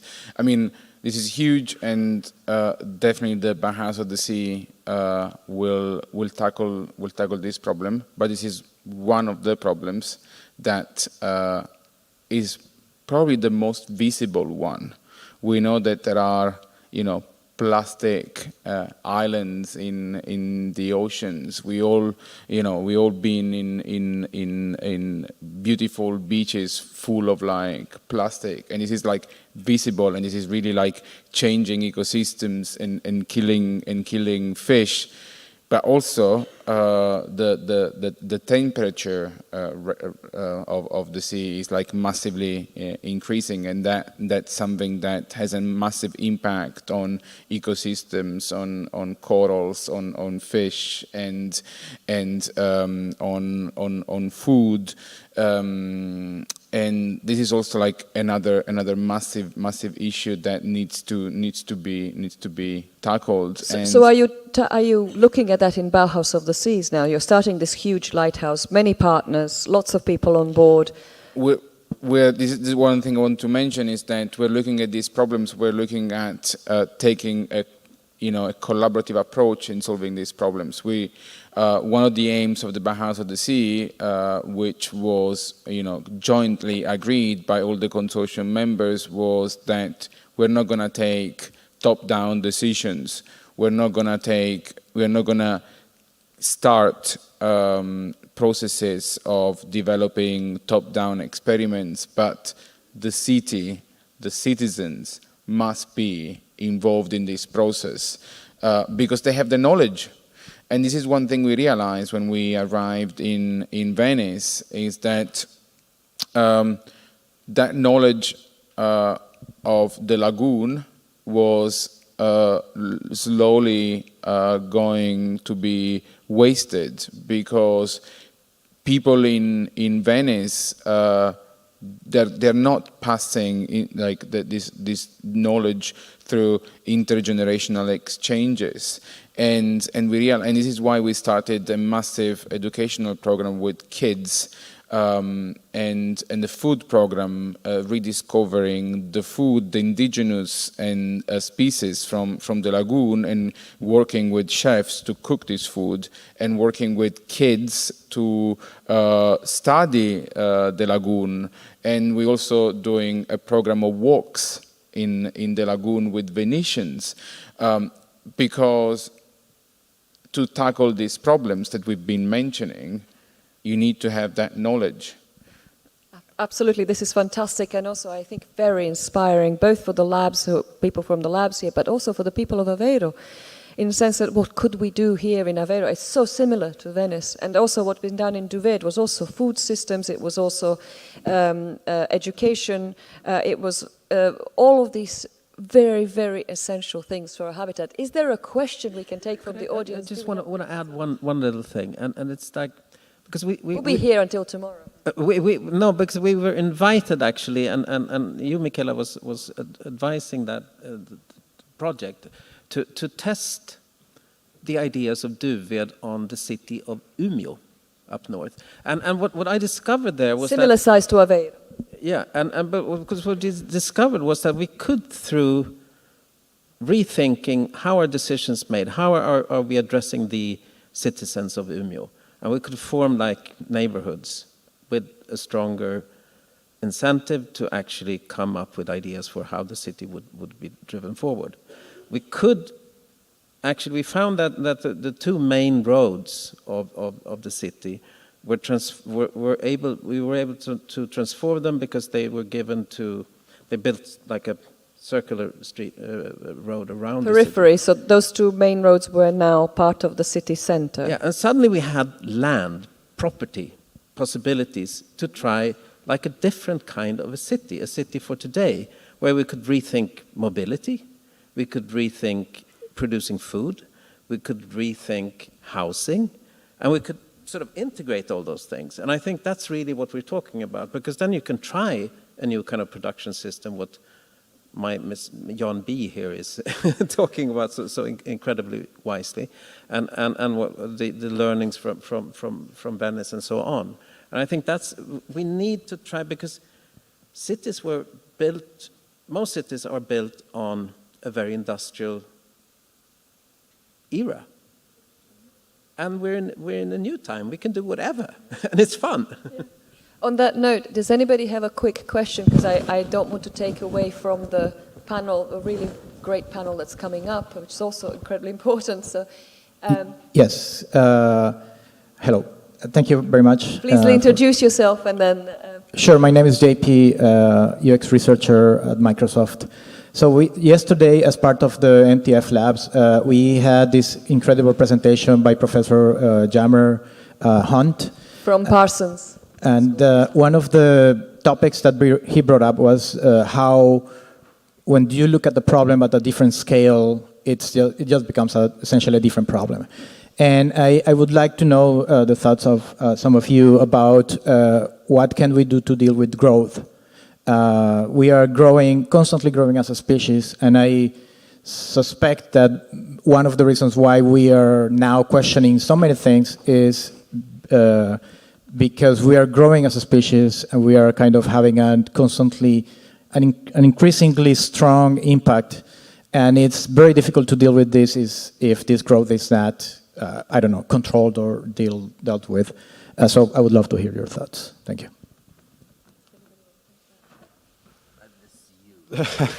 No, it is. It is the million-dollar question. I mean, how? So, my hope is that if we manage to, at the end, we are all humans, and in the end, it's all about communication and it's all about empathy, in my belief. We have to figure out ways where we can understand each other beyond, graphs and words, and so somewhat building on experiments like Jan's experiment in Sweden. I think my hope is that we can create structures which allow a high degree of freedom, because the reality is that we will have to negotiate all of those solutions as we scale them in multiple ways with multiple actors, and there's not one fits all kind of solution, right? But there's a bunch of things that we will have to adopt, and the key thing that stands out for me is we have to learn to listen and to feel what it is, and to equally respect all the dimensions, because we're so trained to have this myopic view on. And so, yeah, it's not really an answer to your question. No, but this connects very, very well to another absolutely amazing member of the high-level roundtable, Sheila Patel, who talks about actually assuming a more informal attitude, because we are all very formal, particularly in academia. We're very, very formalized. And so as soon as you create boundaries within this formality, you are excluding others from this. And what she talks about is we have millions of slum dwellers in informal settlements in the world. And they often get bulldozed because governments are embarrassed. These are incredibly important for global sustainability, to actually be, for us to consider informal settlements, informal arrangements, to leave the formal a little bit, loosen up a little bit, start to listen, engage. Just a quick remark, because I also thought that this talk by Jamer Hunt was absolutely mind-blowing in the sense that, and I think what he's actually creating is kind of your language system in Venice for the ocean, but for actually how we can look at the world in a different way, because we have now the technology to compare, to look at in different scales at the same time, to see what, if I do this, what will happen over here. And that's I mean, having now worked day and night for 5 years with what we're doing in Duved, having worked day and night here discussing all this, we have the solutions. They're out there. We have it all set. It's just that we need to have groups like this.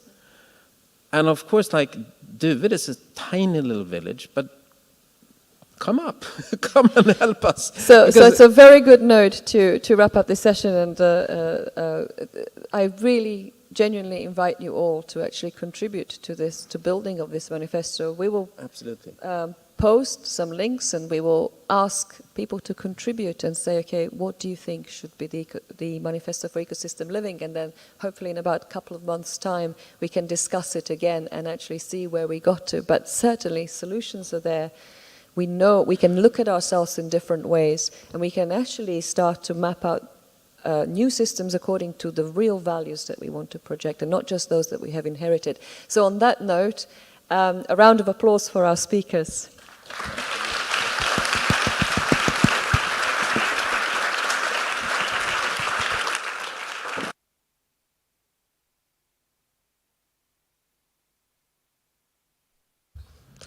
Vamos agora dar início ao terceiro painel dedicado ao EIT Culture and Creativity, chamando ao palco o moderador Bernd Fessel, CEO da nova Comunidade de Conhecimento e Inovação do Instituto Europeu de Inovação e Tecnologia, e a oradora Isabel Schwarz, responsável pelas políticas públicas da Fundação Cultural Europeia, aos quais se juntam remotamente Milena Stoicheva, CEO da JA Bulgária, e Alejandra Panighi, do Conselho de Administração da Media Pro.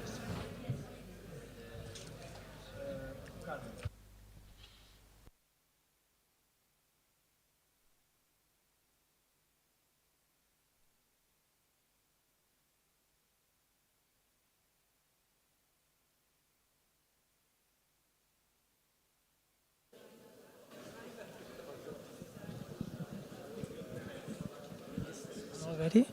Is it working?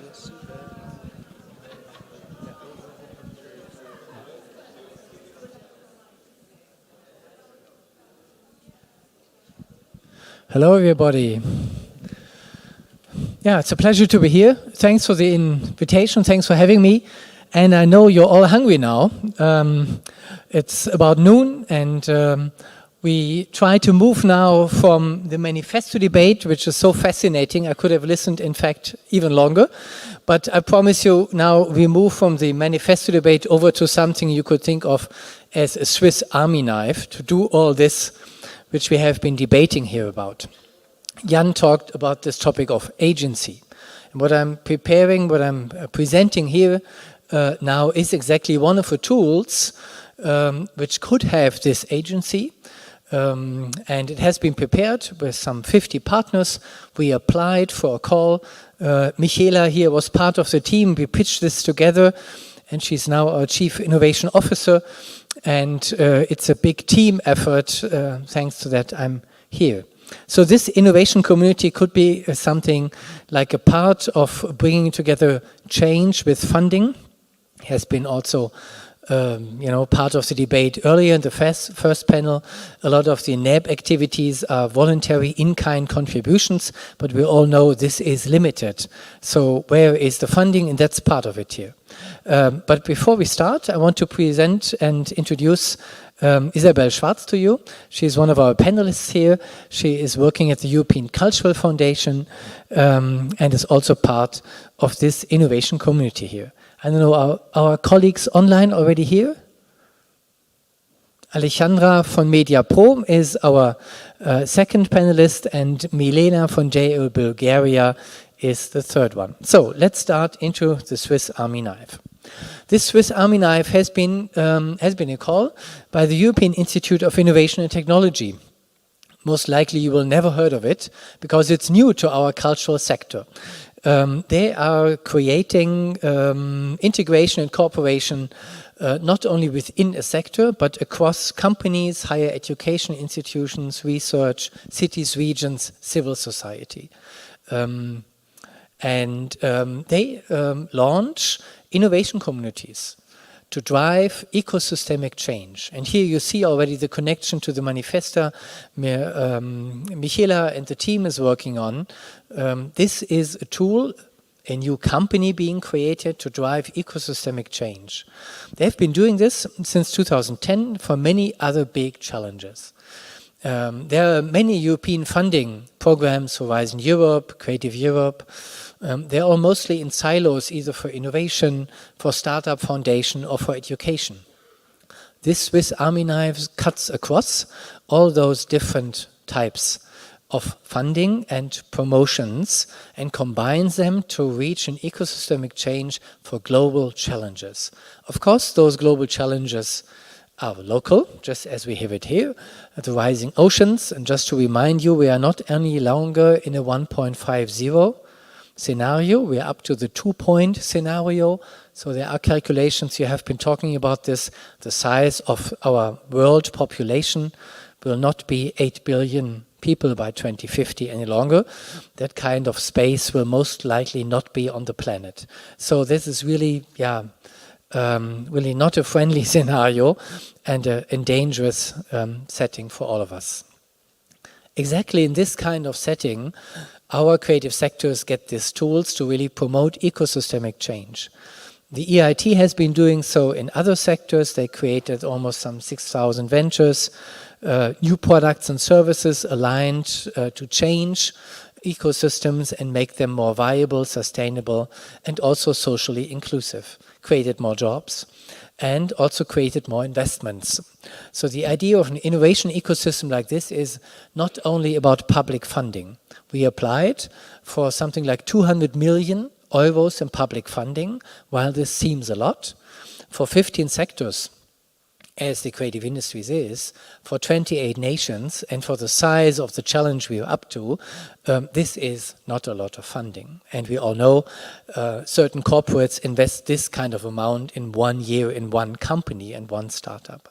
Still, it's the biggest chance we have for our sectors, not only biggest in terms of funding, but as I said, integrating companies, education, civil society, and policy, and combining all those forces. This combination of all forces in our sector comes in a very specific point of time. Creative industries has been on the agenda in Europe for the very first time in 2008. Barroso made the very first report at that time called The Economy of Culture. Today we have a different title, Culture, Creative Sectors and Industries, and after endless workshops and hearings in Parliament of many partners, associations and experts. Finally, in 2020, the Commission acknowledged our sectors to be part of this critical ecosystem, also for the industrial success of Europe, not only for the cultural success, which we take for given, of course. And then 2 years later, this innovation community starts. And what is really starting now to dive into the tools of the Swiss Army knife, we created this innovation community around the diversity in our sector. If you remember how you came here, you most likely, of course, will have read the news. You will maybe have seen a video, obviously, maybe you have listened to music, maybe even while you're biking to this venue here. Of course, you're dressed. Of course, we are sitting in a building, designed chairs. So it's about fashion, architecture, furniture. So our 15 sectors are present always. I always say you might go to work without a car, but never without using our cultural creative sectors. And while you use them daily, sometimes hourly, sometimes even on the minute, even now looking at news, they create global markets. Fashion market is 1.9 thousand billion, so 1.9 trillion. It's an immense market which we create all by dressing every morning with our 2 or 3 pieces. The vision here is to create a label created in Europe by not only looking at the big fish and the classical corporates like Philips, MediaPro and others who are already game changers, but also to unleash the capacity of the small and medium-sized companies and stakeholders. They represent some 90% of our sector. And building on the capacity what we see here in this cinema and theater, to build on the capacity of culture to change attitudes and minds and to change behavior. And that's exactly what we need for this green transformation, not only in industrial change, as has been debated here, for example, in the construction industry, but also the change of the citizen and customers to buy differently, to make a green choice every day. Last but not least, we hope that our sectors then will be not only more innovative, but also really help to create this green, digital and social transformations. In fact, we really believe without our sectors, this green transformation will not happen. And maybe one of the reasons why the green transformation effect has not been successful, despite all the research we had in the last 30 years, the data is not new. But our sectors have not been systematically involved. It's really just now that on this European level, we are in this game in that kind of size. That's an overview of the partners. While we have not time to dive into each and every one of them, just have a look in the middle how this relates, the ecosystem from academic institutions to cultural organizations, including theaters, including the Centre Pompidou, for example, but also almost informal initiatives like the European Creative Hubs Network or Trans-Europe Halls, to really have the full variety of our sectors, to acknowledge that a lot of change, especially in urban derelict situations, is being taken by the informal initiatives, by almost social innovation, by cultural stakeholders. We created an ecosystem where you can be a member, even as a single artist, not only as a company, with other innovation ecosystems which have been created. You pay a member fee of 20,000, 50,000 euros per year. That is prohibitive for our sector, no chance to join. And we created one where you can also join with 100, 500 euros.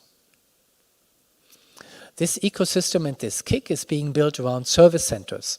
6 of them at the start, can be more in the future, but for now it's reaching from Barcelona, Amsterdam, Helsinki to Košice in Slovakia, Vienna and Bologna. And on top, we have networks in our partnerships which reach out to 2,000 local hubs, those informal structures, but also to the very formal structure, cultural heritage institutions, some 3,000 of them. And we believe we have to bring together the variety of those very different stakeholders. Usually they might not talk so often to each other, but if we bridge this, I think the sector will be much more successful, especially on delivering this ecosystemic change, also in small cities like here. What is innovation then? Of course, we from the cultural sector have an idea, but this innovation ecosystem is funded out of research funding of the European Union. And they have a definition by the OECD, so-called Frascati manual, which is quite different what we in our sector take as cultural innovation. So in fact, with this innovation ecosystem, we are also broadening the concept this so far limited industrial concept of innovation.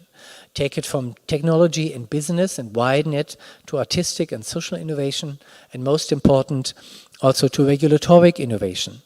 This has been in the debate with the former panel already. If we don't change the frameworks we are in, the single initiatives cannot unfold as we need them. So we have a double take here. We are changing our own institution, but also changing our ecosystem. Well, let's come down from the high-level strategic Swiss Army knife more to the tools.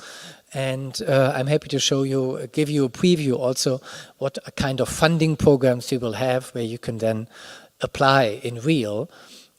Just to remind you, we have been designated just like 12 weeks ago. We're now starting to hire our staff. We got our first funding, not even yet. That will start in January. But still, I'm really, happy to be here and to give you this preview, because I think Aveiro Tech Week, what Aveiro is doing here is just a symbol of exactly those role models and sandboxes and changes we are looking for. So what are we then delivering? We are delivering incubators and accelerators for our sectors, some 30 of them across Europe. You have like 500 digital incubators, but none for our sectors yet.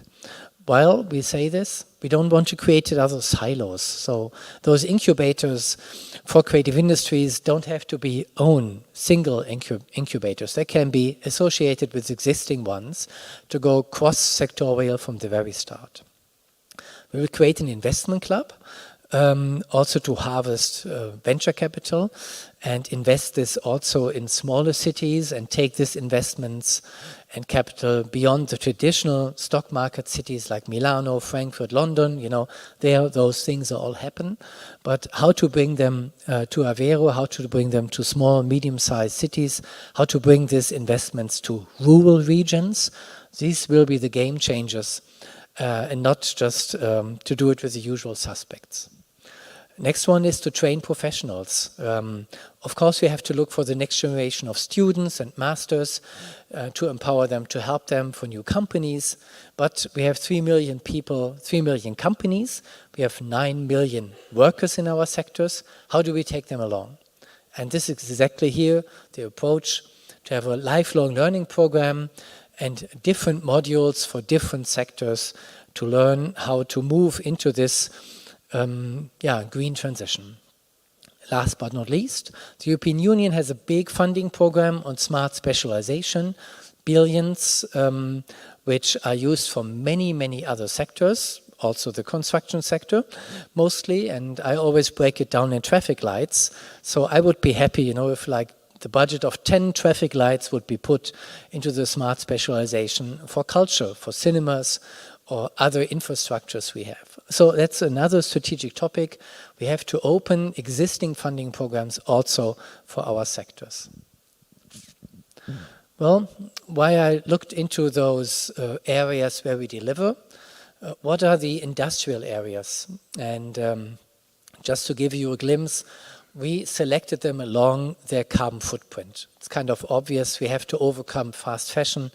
We have heard already from Jan B., I think, on the construction sector, the digital footprint for AI, media, audiovisual is like 2%. It's almost the footprint of the travel sector in Europe. And last but not least, design is very important, obviously, to change to the green transition. And last but not least, heritage buildings, like maybe this one is one, also needs to be preserved, or there needs to be a strategy how to deal with the attack of the climate.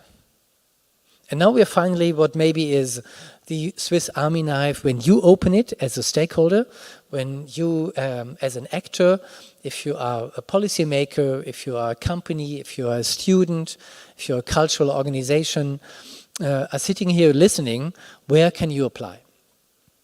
A consortium like this and a KIC is built as a company which is designing its programs with the sector. So the first round of calls coming here have been created and are now being created with the 50 partners. But for the future, from year to year, we will be a learning organization inviting you to let us know what are your needs, what do you need as support, and what kind of innovation. Obviously, support and innovation in 10 years needs to be different from what we do today. So we would be outdated if we don't listen to you. That's why we have those service centers, we will have digital participation platforms. But to start out, you find those 10 action programs, and we're just working on them to create programs you can apply for. Somewhere in March or April, they will likely start. Those programs are in 5 different pillars: in education for the new masters, in innovation for new technologies, but also cultural stories. For cultural innovation, could be also a new choreography, new way to write or design films, but also games. So all those new technologies which are software-based are part here. Then the whole topic of venture creation, and here it's really important to see it's not only about the classical startup where the aim is to find an investor to scale quickly and then have an exit after a few years, but we on purpose said creation, venture creation instead of startup creation, to also incentivize social ventures, social entrepreneurs, impact investment, who have an aim to drive social innovation and not necessarily just turnover and growth. We talked about different growth, and this is a tool to promote different kinds of growth. The 4th pillar is exactly the system change, which has been debated here. So the tools in the system change are the very specific Swiss Army knife for the manifesto you might be working on, but also for many other cities who ask themselves, well, I see my creative sector is some 5% of turnover. Maybe I have 5% even of the job creation in my city, but what do I do now? And they can apply here and look into the policy optimizer to learn from other cities how to start. And of course, the social impact I just talked about. Social impact is not only done by companies. We know rather rarely that social entrepreneurship is kind of a new trend, but of course also the public good, the obligation of cities to drive forward the well-being in their constituency, in their urban surrounding. And that's why we have programs like the Community Catalyzer or the Value Impactor. So when we talk of culture, and we talk of the values of openness, and Jan also, I think it was Jan A. in this time, talked of empathy. How do you support empathy in real? How do you come beyond lip service and empower a policymaker to really make that happen in the city? And here we are working on programs to do so. And if you have ideas how to do so, if you have programs which have failed and where you think you can do it better, if you do it differently, let us know. We are really a learning organization and happy to take all this in. While I'm talking here, our colleagues working on this are just doing this. And until January next year, we are finalizing our programs. So this sneak preview is also an opportunity for a sneak participation. And please come up and also write us ideas and tips on our social media channels. Very last slide here now. I have been invited also to talk on the European Bauhaus. So where is the connection? The very first connection is with Michela from the High Level Advisory Board, being in our team and helping us to drive this story and this narrative in our application.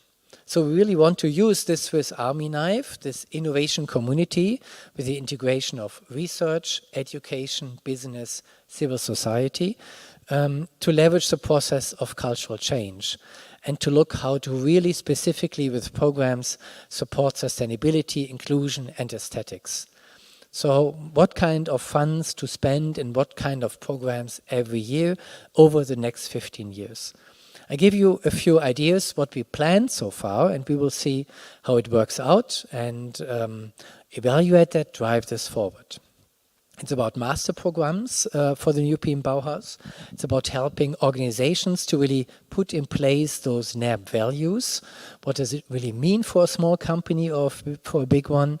what does it mean for a startup? It's not only about funding a startup, but maybe also how to create a team of a startup so that those values are really lived in daily life in the team. It's about the social innovation, and we aim here for some 300 local communities we work with together.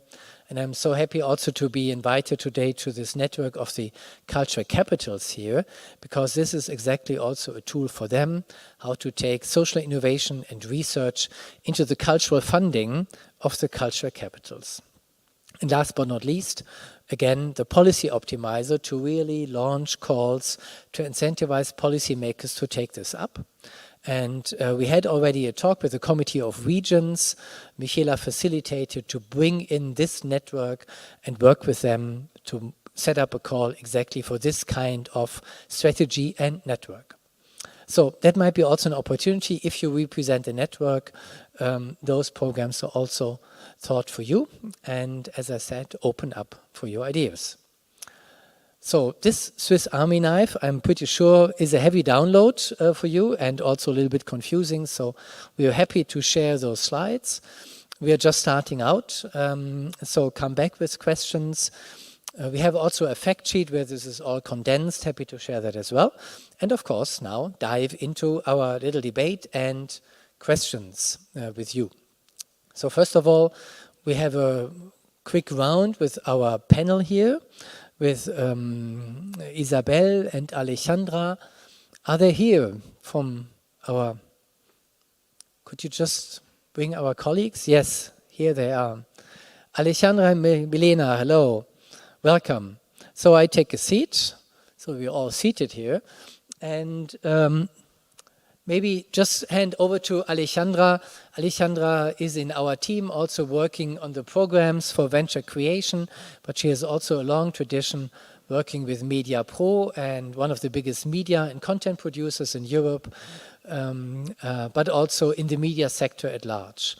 So we start with her to give your impression, how relevant are startups and venture creation really for this kind of big beast of bringing in anything together? Is it not a little bit too small, the startup, or is it helpful to initiate innovation? You're still muted? You're muted.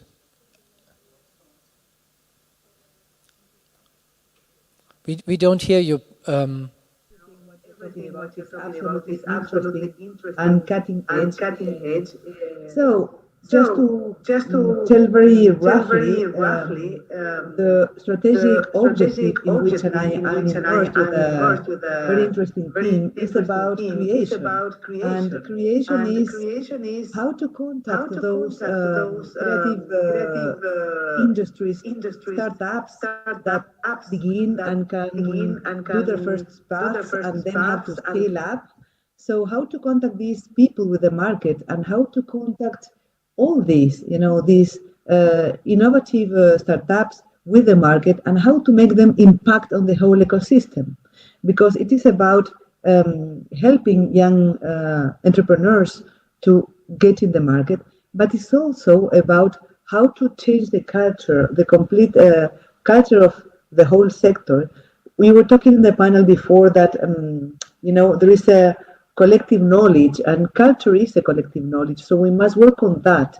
Creative industries have always been very innovative, but perhaps split here and there and not in a complete condensed way. So this is part of our task, and also a big part of our task is how to help the actual players, legacy players who feed millions of families and are immersed in the creative industries and share the values of NEB, but are not yet sustainable. So they have to find out the way to change their business models, even their value chains, because they must become sustainable. So the whole creation objective is about all this. It's really challenging. It's big.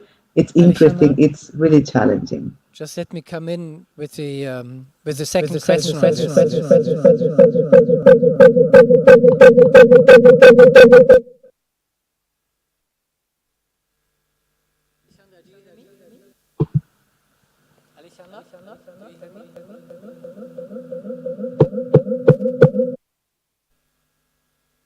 No.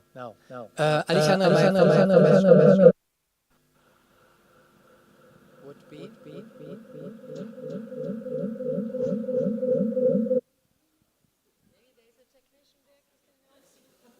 Somebody from the tech who can help us? Now? Yes, got it. Alexandra, my follow-up question. You pointed now to the relevance of small startups, but what about this topic of the impact startup? You spoke, of the fact that they have those values ingrained, but is this not more a story for now, like a buzzword bingo story? Impact investment is really new, and the startup culture has been really deeply exit-driven, VC-driven, commercially driven in the last decades. Is there really a change now in this startup culture? I think the creative sector is moving constantly. The startups in the creative sector are incredibly moving. I think that the challenge is how to connect the startups with the creative sector and with all the changes we all need. Because until several years ago, we just thought about launching a startup and scale up and grow, etc., etc. But now we have to include other very relevant things as environmental friendly, inclusive. All those things are changing the startup environment too. I think that those that will impact in our sector will also impact in the rest of the sectors, because the creative industries are really in the middle of the whole culture. So I think it's very difficult a successful startup to be immersed in the market and not to change things. But that's my personal feeling. I think it is changing, it is evolving, but I think what is also evolving is the mindset of people who is investing. It is not only about investing in something that will grow, which is the connection of this with all the challenges we have as a society in general. So it is changing. Yeah, for me it's very interesting. Maybe to add to this, within our innovation community, we also foresee to look into, sounds strange to say, but really educating investors, not just to talk to the traditional investors and offer them something they don't understand because it's really new like this impact investment, but also to start an investor academy and to work on the changing views and values of the capital side. And that's maybe the connection to you, Isabel. You are involved in a very different kind of capital, the philanthropic world. And how relevant is the philanthropic funding to this endeavor of, innovating creative industries to make them a game changer for the triple transition? Well, maybe very first point is that it's not only about the creative industries. I think we must really avoid the error, to focus only on the industry part. I think what is really interesting with the EITCC is that it is about the culture sector and the creative industry sector and how they come together. This is already a mind shift which is very significant. And I think it's also very significant in this case that the EU is kind of committing for 15 years of funding for something that involves both the growth side and also the kind of totally rethinking the system that very often on the grassroots level, the cultural communities have been very actively engaged with. What I find really fascinating here is that what we are doing, we saw this in these previous panels also, it's really about collective imagination, it's about collective agency, and it's about collective impact. And philanthropy has a very significant role to play in all of these three functions. And I also see that there are a lot of similarities, for example, in the culture and creative industry system as they have been described earlier in terms of diversity, in terms of fragmentation. This is very much transversable also to the world of philanthropy. This is not some kind of homogeneous sector or environment. It is characterized by a very huge diversity, meaning also very different types of resources that can fuel such an ecosystem. And when I mean the ecosystem, I refer both to the EITCC as the NEB for New European Bauhaus community. And what I find here also interesting is to synergize in terms of grants calls, but also in terms of influencing policies and in sort of the new collective policy making that these two communities can bring, and indeed scale up not only the industry sector, but scale up also our own work, both as foundations, as philanthropy, but also from the EU. I think there is a lot of learning here as well to be carried out through these initiatives. Just to question again this topic of philanthropy, we might have all a very classical picture in mind, you know, Bill Gates giving funding, or Rockefeller Foundation or other family offices. Is that still the setting of the philanthropy today? Are there innovative forms? How is this developing? No, there are very many new forms of philanthropy, and I think now the philanthropy is really in a total evolution in the last 10 years, I think. And it's also triggered by the kind of massive new realities that we are facing and the massive new challenges, both in Europe and globally, that also requires of the philanthropic world to completely rethink what we mentioned earlier, rethink, re-engineer, repilot, so to speak. And that is the same thing in the world of philanthropy.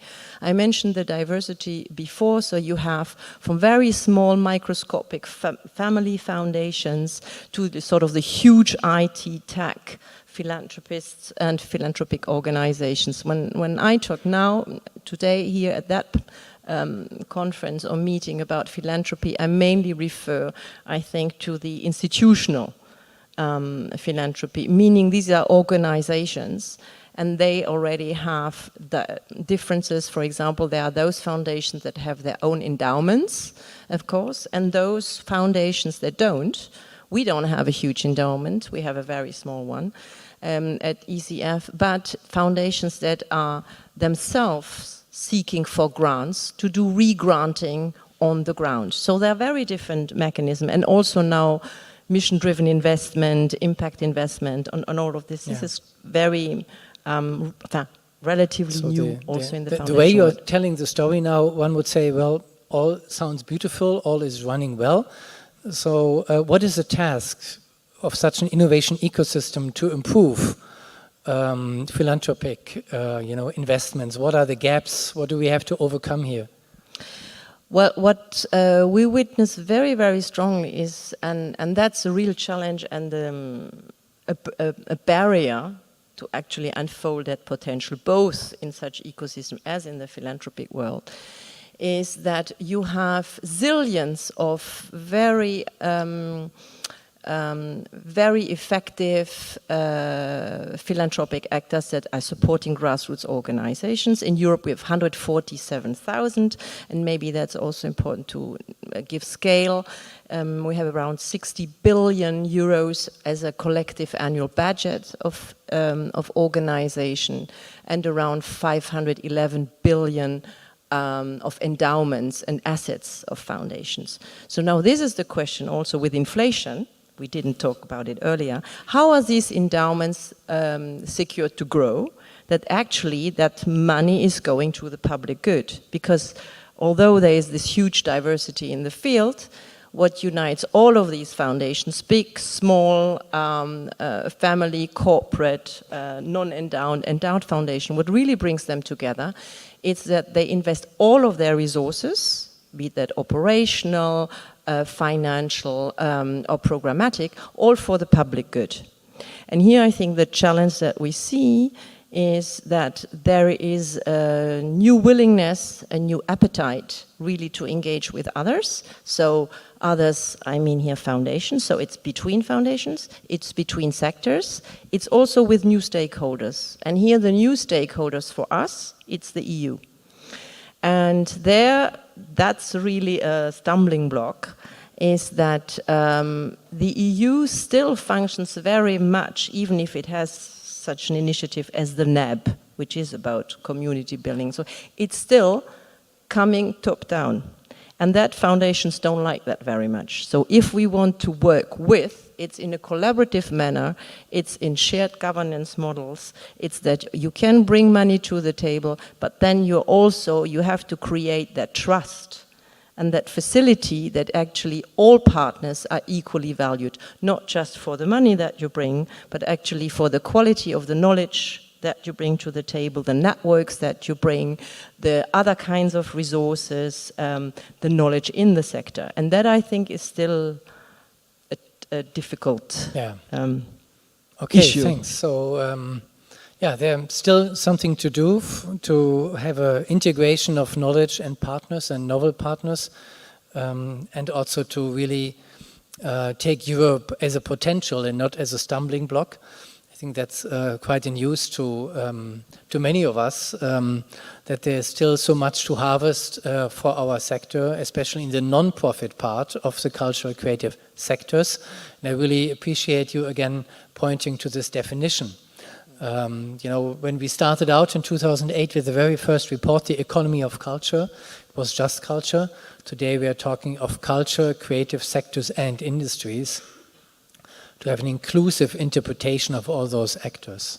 So in terms of inclusion, I want to come to our last speaker, if you agree, to Milena, including yet another stakeholder. Milena, you are joining us from Bulgaria, though you are a little sick, and thanks for taking time to be in here with us. The stakeholders you are taking care of are, so to speak, at the root of everything. Young talents and giving them skills to develop. How do you see their role in this Swiss Army knife innovation ecosystem? Thank you, Bernd. It's really a pleasure to be joining you, even though virtually, and that's actually the power of technologies, that even though we cannot always make the trips, we can be part of a community and of sharing knowledge and experiences. I wanted to start, before I maybe tackle directly what you asked me, if I could maybe take the words of Isabel about collaboration. I wanted to maybe stress the point that we are in a different era, and what is interesting, what we are seeing also on part of the young people, is that it's the discussion is about working together and co-creating together. And that's a major difference from the previous approach. I also believe in how some of the other kicks was started.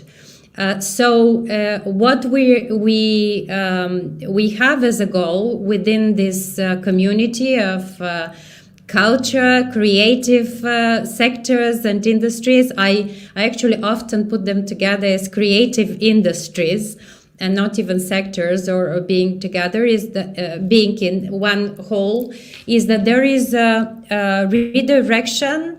First, from the process of doing things on your own, we are actually thinking and redirecting efforts to doing things together. So that process of collaboration from the very start.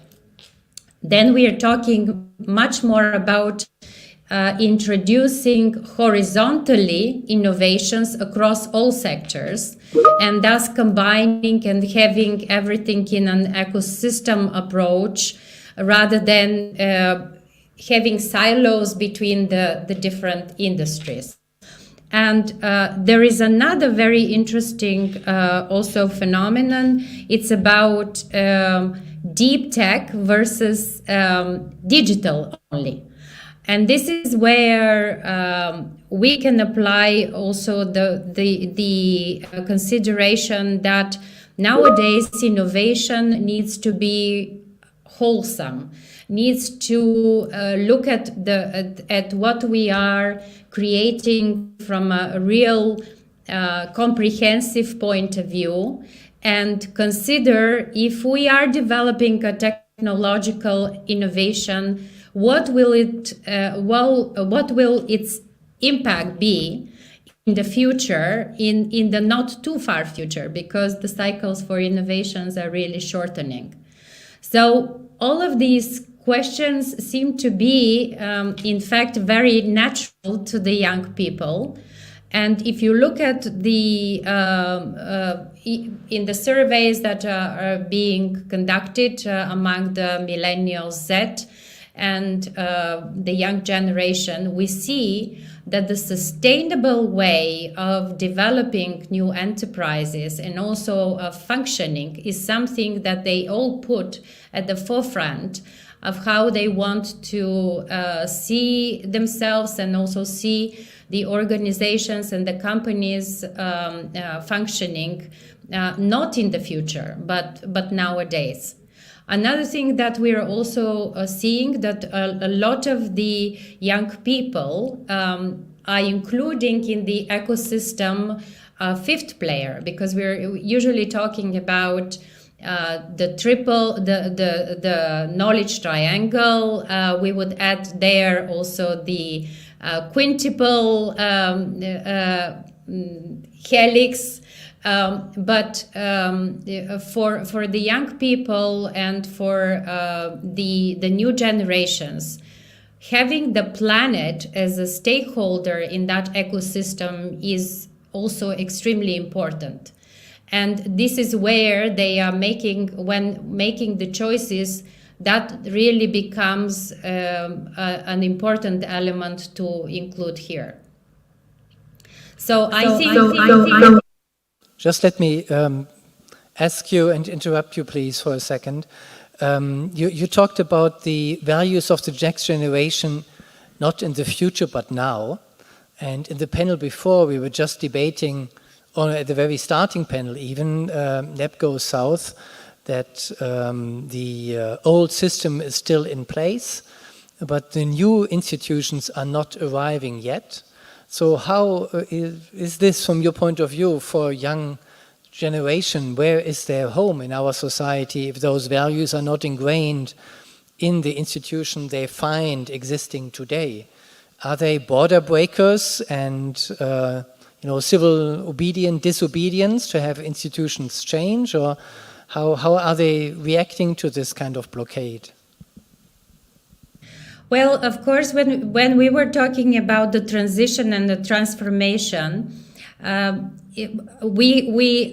and the way our organization and also people who are working in that space are seeing the young people actually the force that will help us accelerate that transition, because the young people already are seeing the impact of activities that were not sustainable before, and they are naturally, by default, orientated more to moving fast, to experimenting, to trying, and to questioning also what is happening. So I think that we can, by including them into that whole process and also empowering them, we can support that transformation and maybe encourage the others. We can use that as a good way, good force, and leverage on how to cause that transformation to happen. I really see them as the catalysts in that push, in that maybe new realia. And what is extremely important is to find the right mechanisms to empower this young generation to be active players, because we really have a responsibility to them and to what's been, to their future. And if we don't involve them in this process, we're in fact risking that they will become a separate group. They will isolate, and this is not a good in terms of future and also in terms of how societies function. Of course, it's not a good strategy. Yeah, thank you. Let me come in here on your words of the tools. Sorry, we can't see each other, so it feels so disruptive, but we manage. Thanks. We reach now the time limit we planned. I think we have another 5 or 10 minutes. And I want to give and to open our debate here to questions from our audience. I hardly see you, but I think it will work. Maybe this question, what are the right tools to include the youth in our society today and also in such an innovation ecosystem, which seems quite formal, where youth activities might be not the case. So how does this relate? I don't know if there are any questions on this or any other topic we have. For Alejandra on the topic of startups, maybe there is a startup here, just have a look if I see anybody. Okay, I see you prefer the lunch over any questions. Oh, you have one, sorry, yes please. Yes, Mike.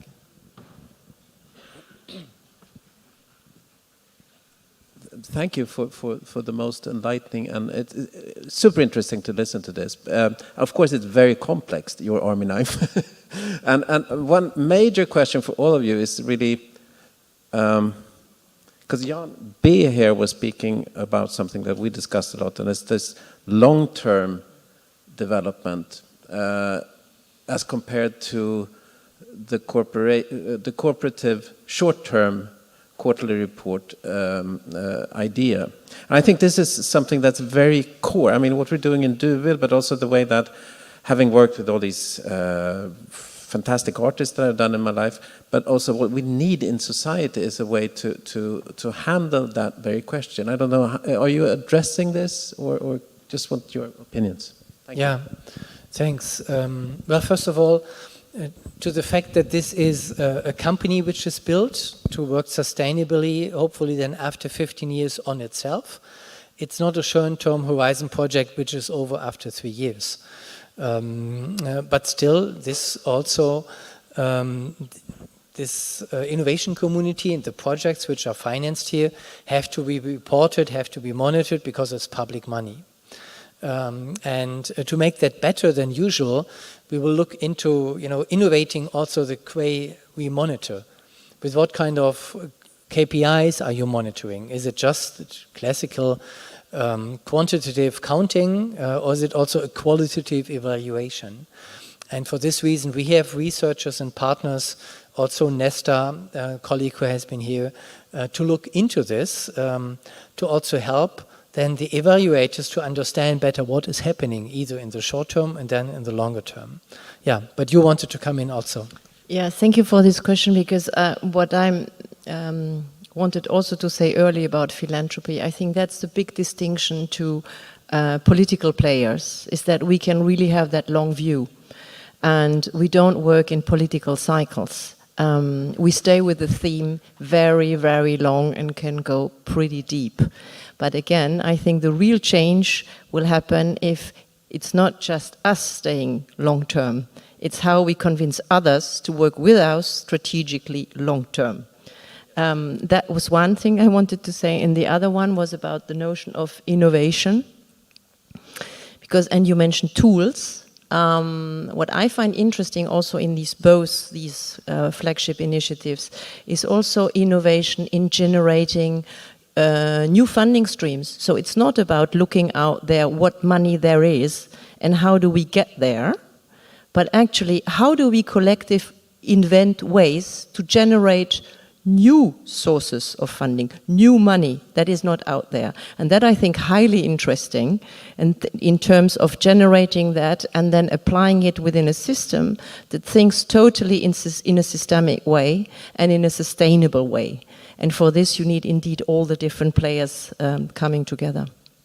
Milena or Alejandra, do you want to come in on that as well? Yeah, precisely, because I think that one of the interesting things that is changing is that there is a bottom-up movement. I mean, there is a need of trusting longer projects, longer time projects, because everything is changing too quickly. We are challenged by too many things, environmental things, we do have a war, things are changing quickly, and I have the feeling that the longer relationships enable changing things that must be changed just because the situation changed.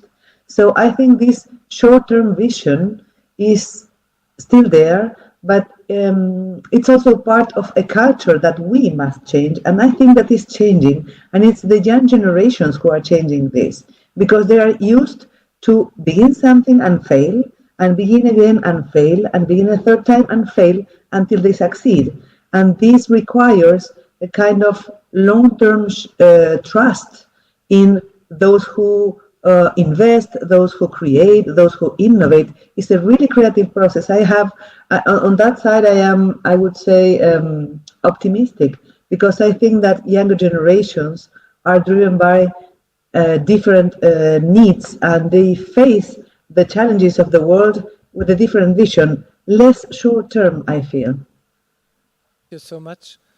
And just have a look in the audience if we have maybe another question before our break. Medina. Yes.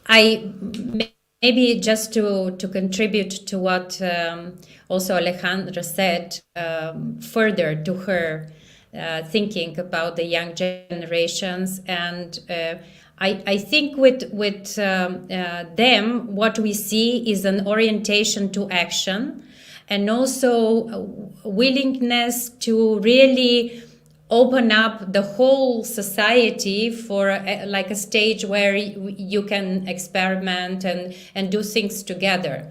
And in our vision with the KIC, we've been discussing that we really want to turn every sector or every city or every community into a natural so-called innovation lab, where you could be working on projects that are, business orientated, but also you could be working for how you design your spaces for living, again using that approach, entrepreneurial approach, but it's for improving, the whole environment and area where we're functioning also as human beings. So to me, this is really a completely different outlook on the world. And it's something that we need to promote. And if we want to also see a common space for Europe to really encourage people to join in that action. Thank you so much. We just reached now our time. It's 1:15. I have a last look. Otherwise, I would say we call it a session, and we call it hopefully an invitation to you to join this innovation community. Thanks again for having us. Thanks again for our panel. And yeah, enjoy the lunch break, and we're here for your questions. Thank you so much.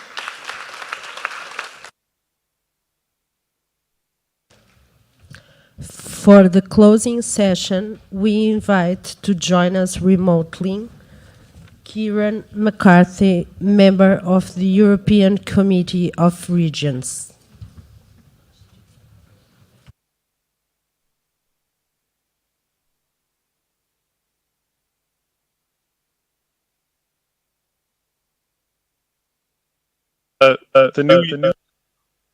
The new European Bauhaus initiative has only been with us not even 2 years yet, and already it's actually moving at pace.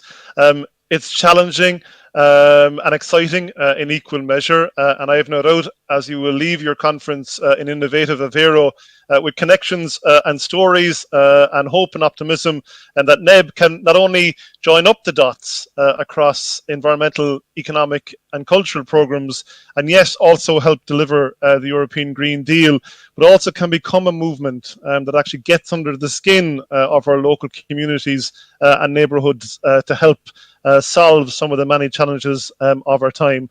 With NEB continuing to accelerate at pace, you have seen in your own conference how the movement can bring together a wide range of actors, including students and academics, entrepreneurs, in a vast effort of cooperation between science and technology, the arts and culture. And in this world that we live in, we are most fortunate that if you add the rich added value of what we are doing in science, technology, arts and cultural movements, just even across the European Union, if you splice those together, you get something that's very very rich in added value, but also something special to engage the human psyche.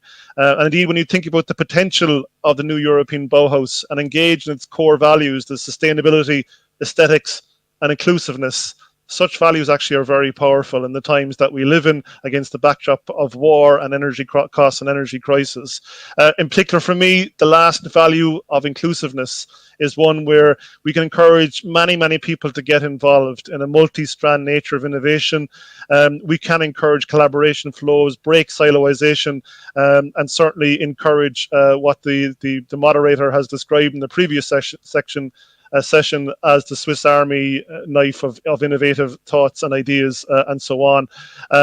It is my hope that the normal citizen will be stopped in their daily lives, marvel at and be proud of a new European Bauhaus project in their neighbourhood. And I strongly believe that the new European Bauhaus has a strong civic awareness, traits as well, and ultimately will actually move society forward in a positive way. I am rapporteur for the new European Bauhaus at the European Committee of the Regions, and when I was doing the opinion, I struggled with my opinion to fit in all the points, to write about the different angles of the new European Bauhaus because of institutional constraints in writing an opinion.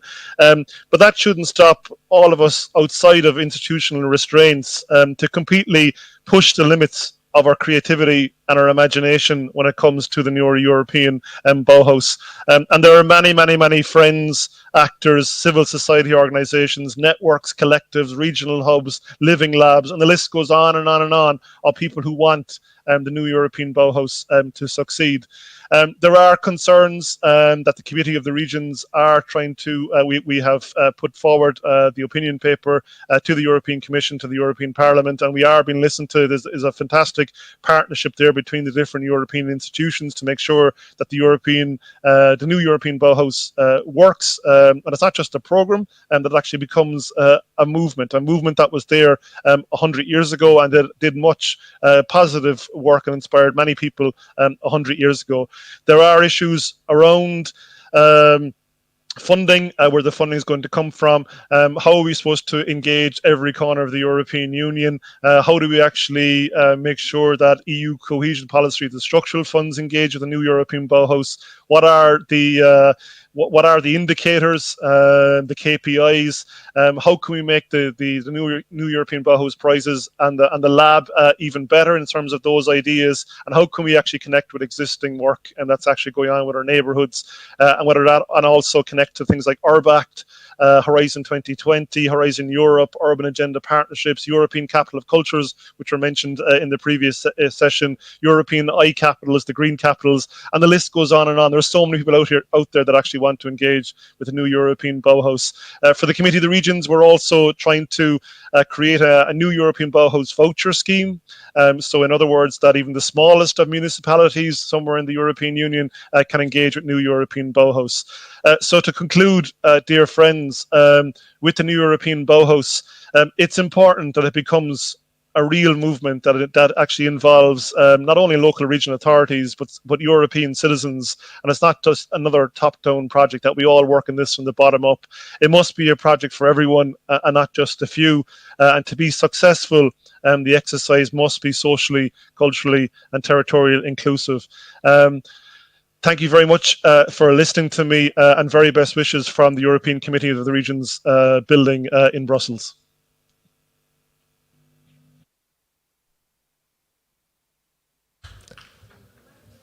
Passamos agora a palavra ao Sr. Presidente da Câmara Municipal de Aveiro, José Ribau Esteves.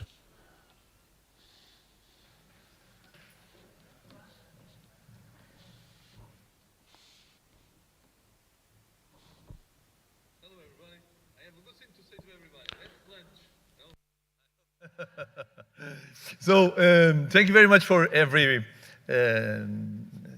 that we have doing there, those 4 hours that you are working there. Thank you. I only want to say one idea about something that I heard in the last moments in the conference. I am also a member of the Committee of Regions. I work with McCarthy, and many times we have to think about that. We need long-term projects. European Bauhaus needs especially new long-term projects. But we have a problem. The terms in the democracy, the European democracy, have 4 years. But we have another problem. The politician, the European politician, always are thinking about the next election. And that's crazy and stupid. Because the politicians have to think about the last election.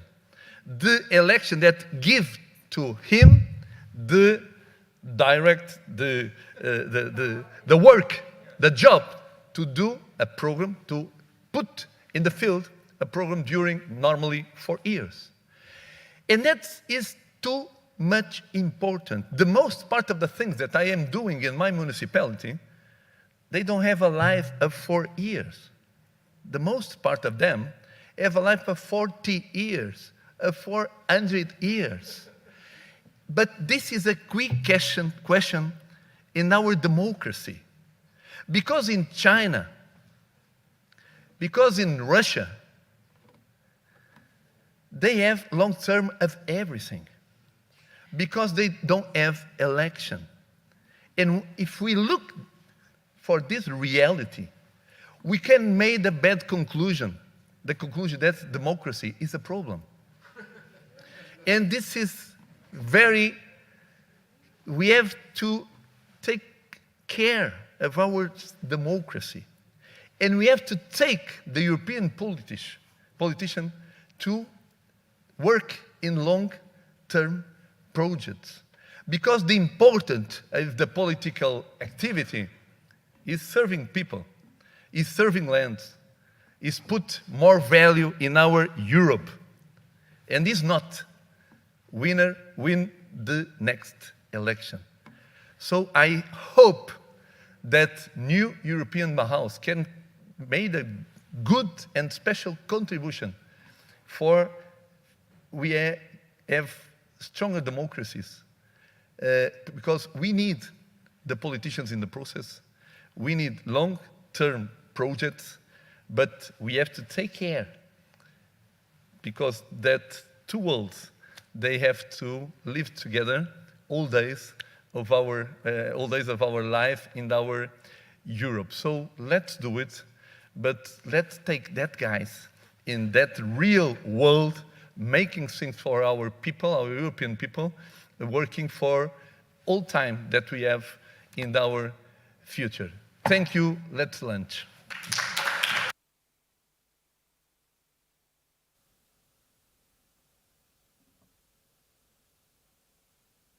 We are working in a manifesto. Sorry, I forgot that. We are working in a manifesto to make our contribution in that process, okay? We will collect contributions of all of you for put it on maybe in December, last month of this year, okay?